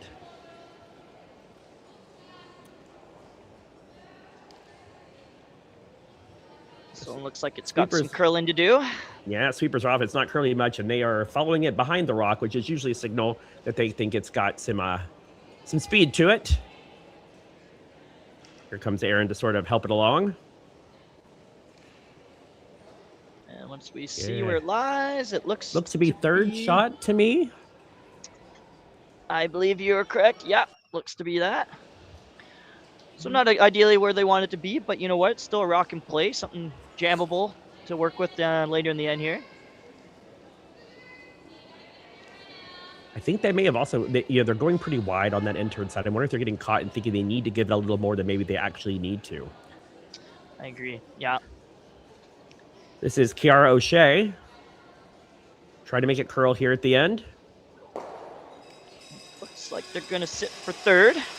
Yeah, so they now lie first and third. That backstone thrown by the last Team Monteith player is now sitting second. I wouldn't hate to see here Team Monteith come around again here. Yeah, I agree. She did gesture a little bit about maybe trying to hit off of that hit and roll in off of that winger, in the kind of 12 there. I don't love that call. I think, yeah, you've thrown this a bunch. You know the line, so I think kind of go with what you know here. And it's probably your best chance to maybe generate a steal.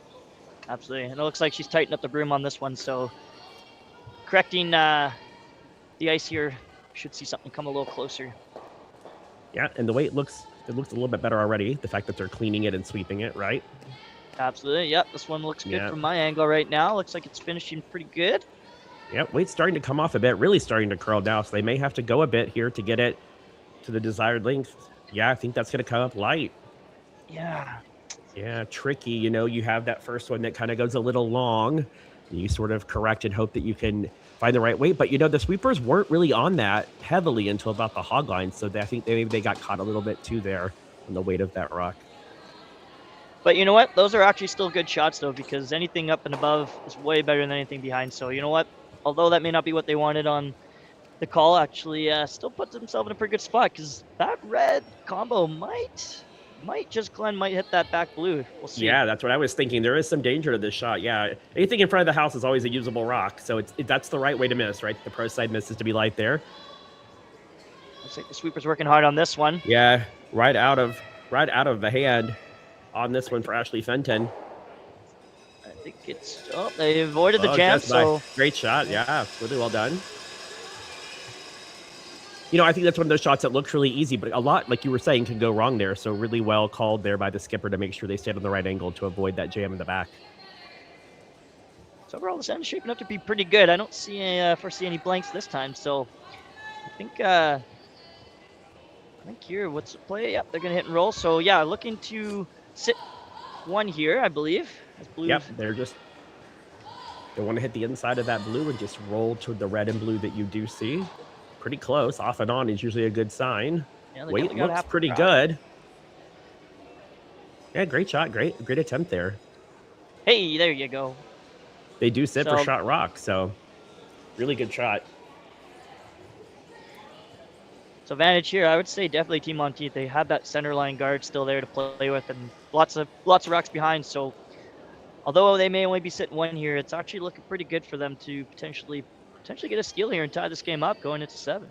Yeah, I agree. If this shot's made, Team Fitzgibbon will sit 2, but it's not what I call a good 2. It's behind the tee line, way back there. You still, like you said, you've got that center guard to work with. I mean, sitting 2 is always good, but your rocks aren't exactly in the spot you prefer them if you were going to try to score a deuce, obviously. Yeah, won't be too panicked, that's for sure. Nah. Some sweeping here to get it to curl.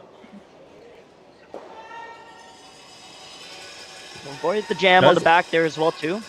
Yeah, eliminates that rock. I'm not sure if staying there actually was much of a benefit for them, but I don't mind them rolling out there.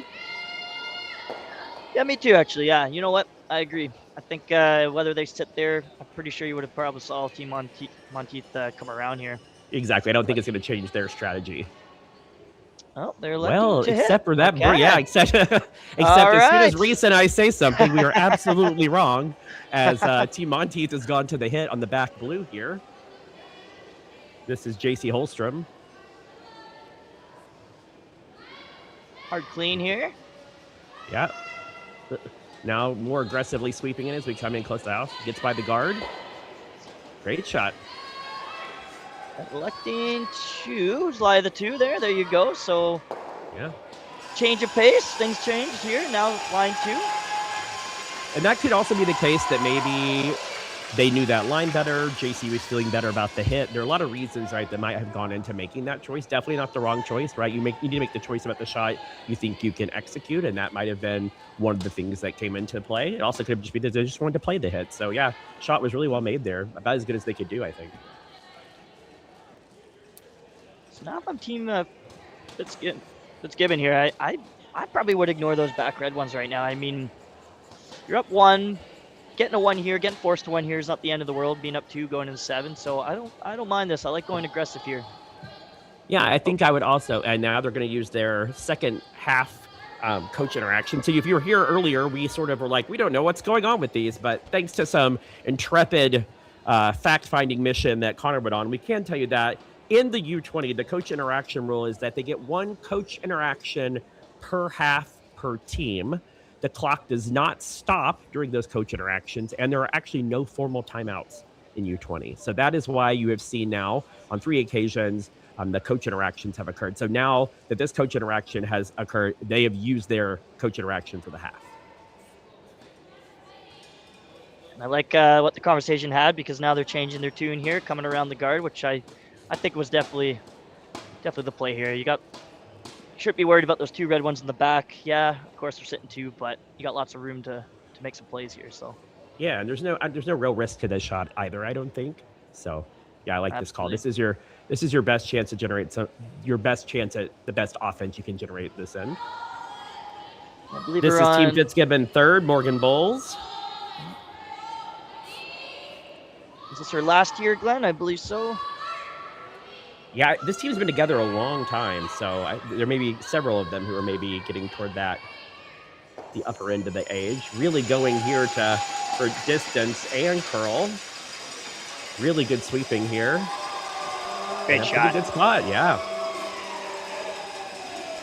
No, I think that was a good coach's timeout, so good timing there, great shot, and now the end has flipped here. Now you're going to have Team Monteith chasing here.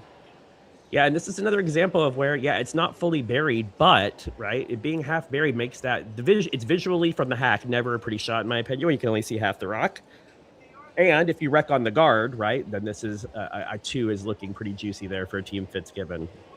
Yeah, so I think looking at potentially playing the run back here, which probably your best possibility of getting that blue one out. It looks to be pretty buried, although is there any risk of jamming on that back red on that one, Reese? If you I don't think so. I mean, you'd have to hit that, you'd have to hit that pretty pretty thin. Pretty thin, yeah, and I don't think there's enough space between the 2 where they'll actually be able to make that happen. Yeah. But they are electing to go for a similar shot she made and played in the 4th. About a hack back line kind of hit and roll, so she's seen this one already. Danielle Monteith's first rock here of the 6th end. Looking like hack weight out of her hand. Sweepers are on this early. Yep. The skipper's yelling hard from behind, which usually means they're pretty emphatic about you needing to go on this rock. Oh, what a shot. Yeah, well dug out there by Danielle. Red What now a lies 2 shot. again. Oh, yeah, that definitely deserves a replay. Wow, great shot. Sweepers on that early, sweeping it the entire way down just to make sure it gets to the place that it needs to get. Great outcome here in the end. Technically jams on the back one, but doesn't matter. Does the job, and now they sit 2. What do you like here if you are Team Fitzgibbon? I mean, it's never, you never really want your opponent to look at the same shot twice if they just made it their first time. So I don't hate doing the same shot, but I might elect to potentially go around the blue here. Maybe change the middle guard. Change it Yeah. up. Yeah. I was thinking maybe that would be a good play as well. Also could, they miss that shot, obviously, then gives them something to draw 2 for 2. But like you said, they just played this shot. They know the line and, make her make another good one again. Yeah, I honestly, that was a heck of a shot. I thought that thing was pretty darn buried, but kudos to Team Monteith there for getting that one out. And Yeah, Danielle making it look easy. Yeah. Oh. How old are these kids again? Come on. What I feel am I right. witnessing here? Yeah. Now it looks like maybe Erin's coming down to chat some more. Yeah, maybe they're looking at. Yep, looks like they're looking at maybe changing the call here. Well, that would definitely be coming around the blue middle one. Looks like, yep, or half buried right there. Yeah, because you don't even really need to be fully tucked here. So, I mean, even if No. you're creeping about a quarter of a rock, there is jam possibilities there. Yeah, I know you just saw this as well too, but I mean, it's always best to try and make the other team look at something different on their next. So I think, despite going down a different path here from her thirds last, I think you still have to make the move here. And I actually really like this because of those jam possibilities. I mean, they're not the most queued up jams, but they're definitely there if you just miss it inside or out. This is Erin Fitzgibbon's first rock here in the 6th end. They do have Hammer playing the blue rocks. Coming around her own too, so if there is an opportunity to play a run back, it's going to be on their own color. So sweepers on this off and on here. Yeah, they seem just a light clean right now as we head down the ice. Now a little more emphatically sweeping. Now they've switched to kind of get some curl. Oh, this looks like it's going to finish well here, Glenn. I can see it Yeah, it on my looks end really good. Yeah, really nice shot all the way, dragging it all the way buried, top 4. Really nice shot there by Erin Fitzgibbon. As my old skip would say, right on the screw hole. Nice shot there from Team Fitzgibbon. Yeah, my goodness. Yeah, you can see here getting that brush there to kind of make it curl some more. They switch there. Fenton now on the longer path, really trying to get it to curl over, and a really great sweep there from RIU, fully buried behind their own guard. Ooh, that was a great shot. Couldn't have put it and placed it any better. So, heck of a shot there from Skipper. Ooh, and well, yeah. Places here. So, I mean, you can elect to put a freeze here and say, hey, okay, you made it once. Can you make it again? Or possibly doing the run back, but I don't mind the freeze here. Yeah, given where the broom was down, I think that she's playing the freeze, right? Giving them one is not the end of the world here, so. No. Yeah, I don't mind the freeze here at all. It's a tough run back. And there's lots of backing, lots of backing in back 8 there, so. So making a good one on her first. Skipper's going to have to make a good one here on her second. Final stone here for Danielle Monteith here in the 6th end.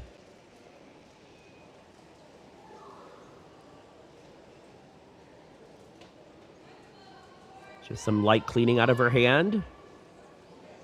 Going to be top 4. Sweepers seem to be... This one needs to do a lot of curling. Yeah, Yeah, and given the walk, that walk is usually indicative of a rock that they fear may be a bit heavy. Yeah, that rock really hung out there too. Yeah. Gonna come all the way down to their back rock there in the back 12. So just a bit heavy on that last one there for Danielle. So kudos to the team. Fitzgibbon's there making a change of the play there. And what do you know? Now that I got a shot here for 2. Yep, the old skipper's deuce is in full effect here. Just needs full 8 to score their 2 points here in the 6th end. This will be the final rock for Erin Fitzgibbon here in the 6th.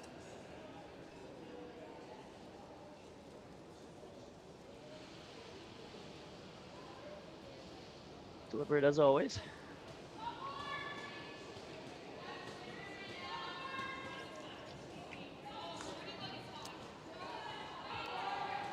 They seem to like it out of her hand. Just some light cleaning here. Yeah. This one also is hanging out just a bit.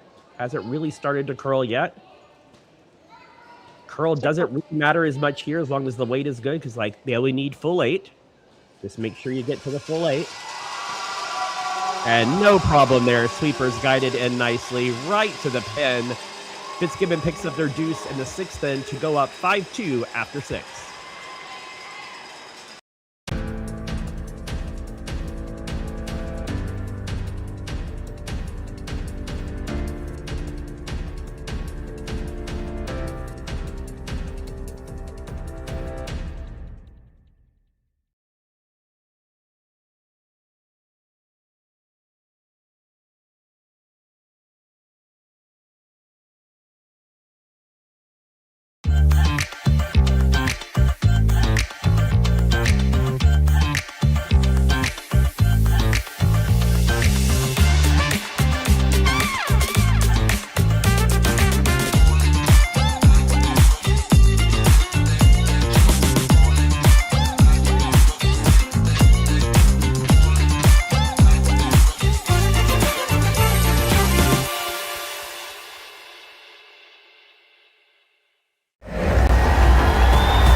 Driftwood Brewery, Esquimalt, crafting world-class beer since 2008.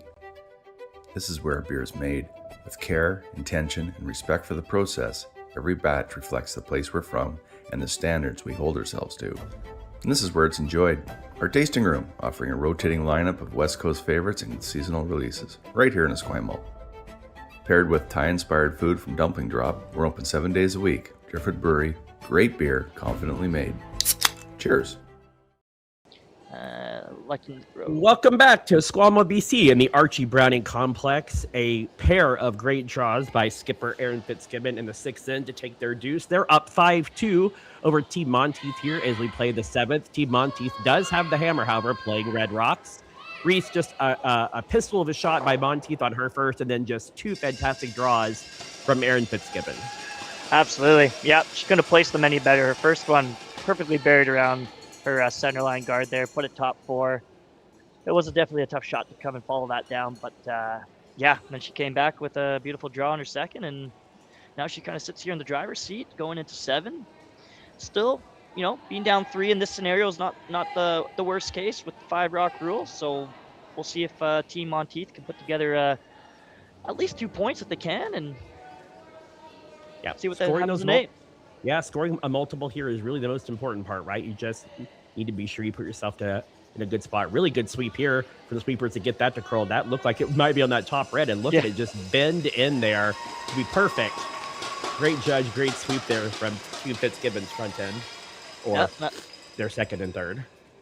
And I love the corner guard, nice and tight, so that's a beauty. So definitely something to work with when to later in here. Absolutely, and you've got to work with that corner guard down. When you're yeah. down 3, you don't have any other option really than to really try to utilize that corner guard. Otherwise, you're looking probably at a 2 maximum. I agree. Yep. Team Monteith definitely should, if they can, try and resist as much as possible to play to the middle there, and like you said, play around that corner guard. So a little bit of over curl, but yeah, over curled, but that little bit of extra weight, I don't know if it pushed it into the rings or not.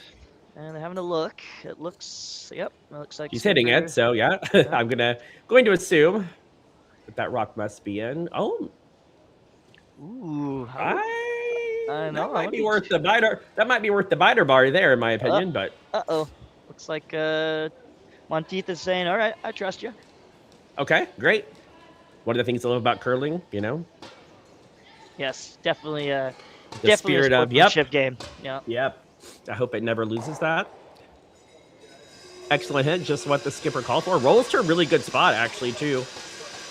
Yeah, it's going to be tough to put anything around that rock where you can't, where you can beat that top 4 rock they have. So, like I said, I don't think they need to panic too much here. I know it doesn't look necessarily in their favor, but you know what? I think you put one around the corner guard here. And yeah, absolutely. And that's the thing I've liked about this team. They have discussion, but they're very decisive. They stayed on the offense. They've kept it, very light all game. And so they just got to remember to kind of keep that enthusiasm for these last 2 ends. They're opting, I think, to cover on the center. Yep. Also not a bad option. Yeah, also fine. Does pull the play to the middle, though. And actually, even in back 8 here is not the worst. If they get set second, then that's actually a good start. Yeah, I think they just want to be second here for sure, just so they have something that they can potentially count later. Outside sweeper is totally off of the rock, which usually indicates they're at least marginally concerned about the weight here, but this seems to be coming up pretty nicely. Like we said, second shot is not a bad option, and that's exactly where she ends up. Yeah, but beautifully buried, so overall, good shot, actually. Yeah, if you got your if you got your opponent there making a draw, then I think you just accomplished something. So, yep, and this is a very precise draw as well. So not leaving them a lot of room to come down here. This is the Team Fitzgibbon second, Ashley Fenton. Sweepers on this immediately. Yeah, doesn't look heavy from this. Yeah, it doesn't look heavy from this angle. Really going. This looks like maybe a guard. Yeah, very light on this one, unfortunately. Yeah. Yeah, switching to plan B here. Yeah, which I don't hate, which is to guard. Okay, but Now you have a lot of guards. If Team Monteith can kind of get in here, they've got something cooking at least, maybe to get to this end. Yeah, if they can never get to the corner of that blue on a freeze, then then that could open up the doors here for a potential 3. Yeah. This is Team Monteith's second, Kiara O'Shea, looking to kind of replicate the same shot, just a little less weight and more toward that blue on the corner. If they can get that nicely nestled in there, then game on here in the 7th end. Sweeper's off and on. It's got some bit of curling to do, but weight looks pretty good. Yeah, they really do seem to warp in here, though, at the end. Really trying to get it to move over. Yeah, I mean, the weight was pretty good there. Well, enough to sit shot, so, I mean, they had actually a pretty good angle for them. That's going to be pretty tough to remove that red. Yeah. Just enough kind of, it's just there's just a little sliver of it under cover. You can't really get to it in the way you'd like to with some weight, so they're just going to kind of come down and freeze on top of that shot rock. If you're Team Monteith right here, you're actually you're okay with this. You're absolutely. You're kind of actually hoping that they do this, to be honest with you.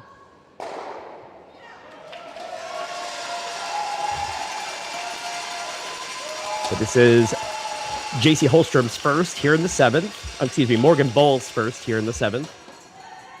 I've gotten Morgan and JC confused a few times. I apologize to those who may be big fans of either or both.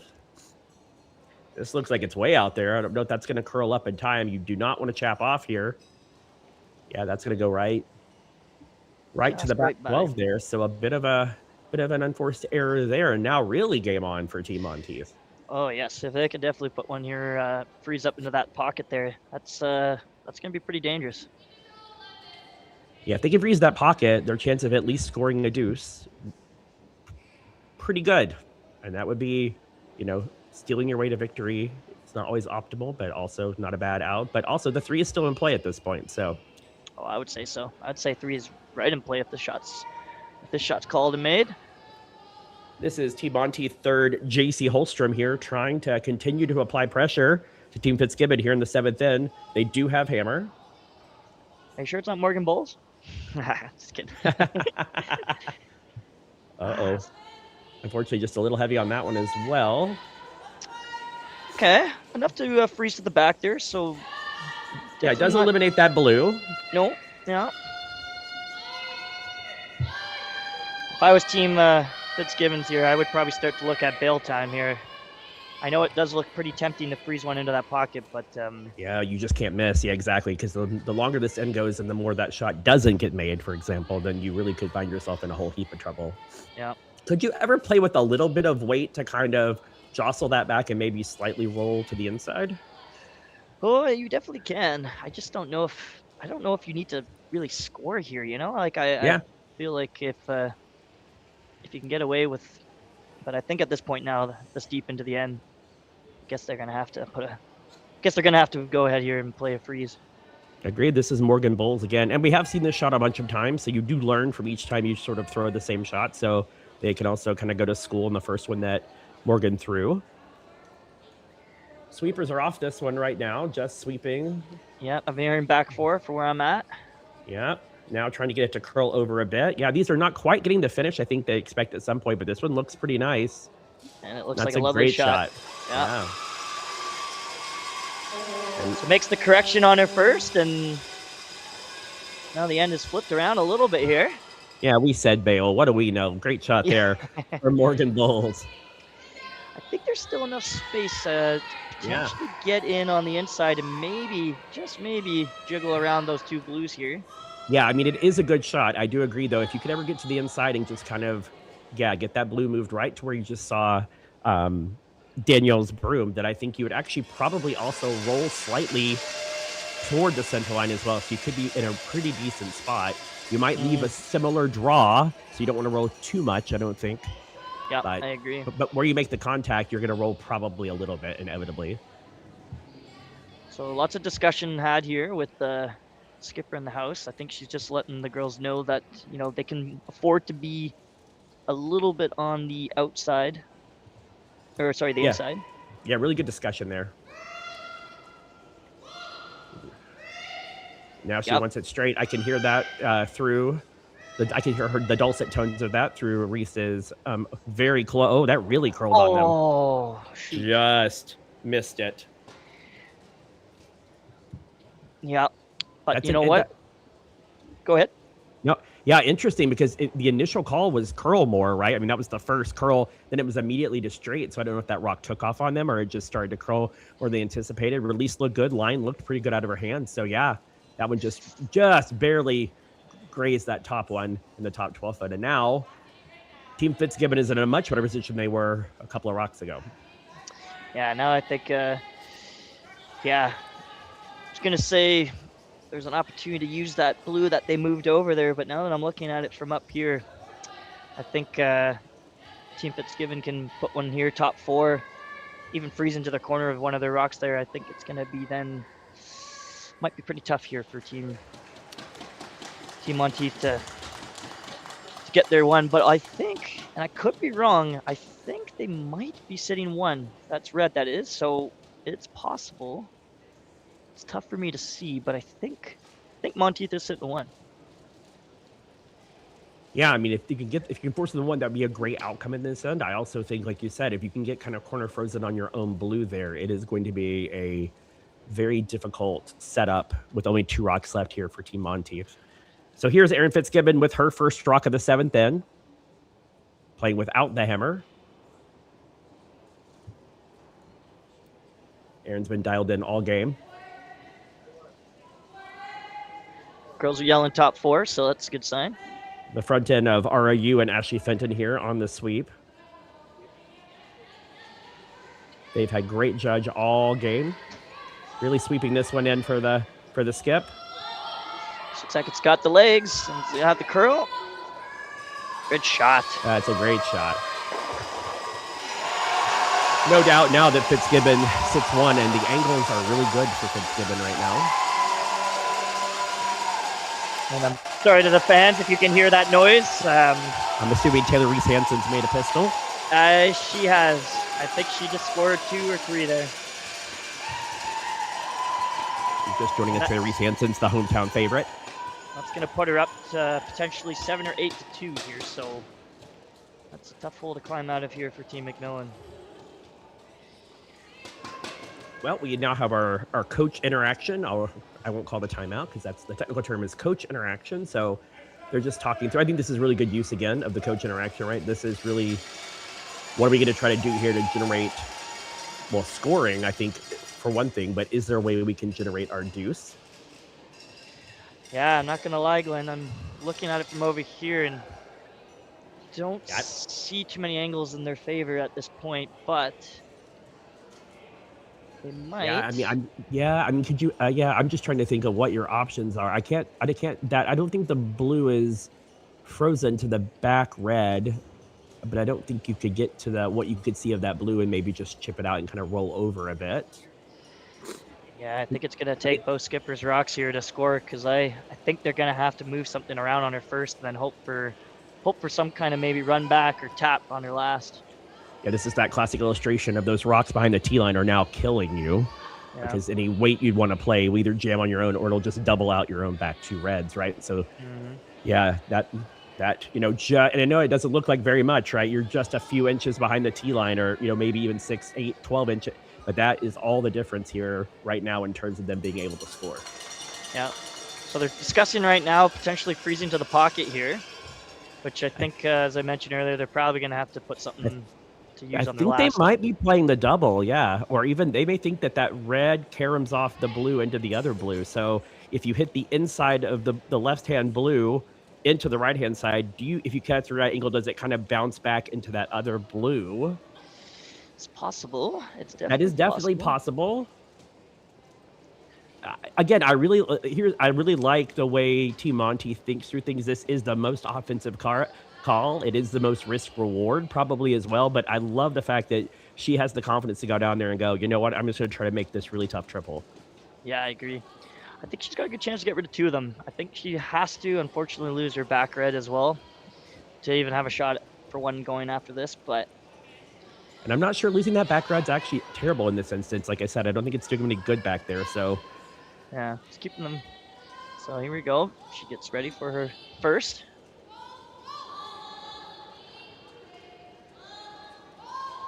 Danielle's first rock of the 7th in, playing with hammer. She's got the weight to move some rocks around. Weight looks good. On for the curl, right out of her hand, basically. And it looks like they need to move that rock over quite a bit. Oh, yeah, needed to get to the inside and kind of hung out on the outside there, so.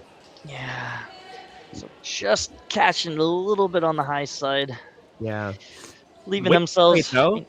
Yeah. But you know what? Unlocking the red was at least key, so. Yeah, it is icky as that looks around the forefoot right now. They're actually sitting better than they probably were one rock ago, so. Thinking guard here, and then looks like Monteith is probably going to have to throw that angle run on the red. I think that's going to be probably all they have left. Yeah, I think so. Even if this guard is not made super well, it's still not an easy shot to get one, even if it's open. Yeah, I would. I'd be hard pressed to see any opportunity to score more than one if that opportunity is even there after the shot's made. So. Final stone, Erin Fitzgibbon here in the 7th in, looking to make the guard and make the last shot for Danielle Monteith incredibly difficult. Sweepers are just walking with the rock right now. So it looks pretty close or it might be a smidge heavy. Weight looks good. Probably going to land about a 3 here. Oh, I think it might just over-curl on them a bit. Yep, indeed, it has over-curled just a bit. Still not a bad spot, though. No, absolutely not. So, Skipper gonna have to find a way to navigate herself through this port here and see if she can catch a piece of that. Probably going to need about a piece of that button to get her one here. I think that's probably an easier shot than throwing the angle run. Now that I look at it here, it's a pretty steep one. So. Looks steep. Yeah, it looks steep. I mean, you have a better angle probably than I do there being in there, Reese, but from my angle, it looks incredibly steep. Yeah. I don't know if you'd be able to hit enough of the rock to move enough of those blues there to sit one. And, Danielle has made some clutch draws this game, so, Absolutely. She's got to have some confidence in her ability to throw this rock.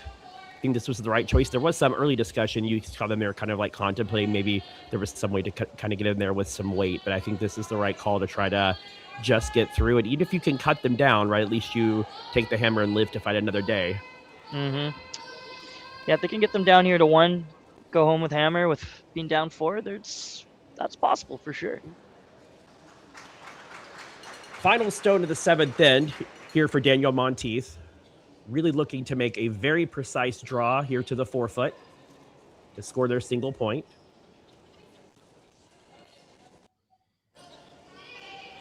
Sweepers are calling T out of her hand, which is... Yep, and they've switched the sweeping to get it to curl a bit. Now they're all off of it. Must be pretty close. Yeah, line looks good. Yeah. Now they're both sweeping it. Oh, no. Is it on the front one? Oh, no. Looks like with that early kind of sweep for curl or being on that might have caused it to happen. And then there's 3 blue, and that's handshakes, I think. Maybe not. I may have been a premature handshaker, so sorry. But I do think that was a steal of 3 for Team Fitzgibbon. So that would take the score to 8-2. And we'll be back for the final end of this semifinal match between Team Fitzgibbon and Team Monteith. Okay.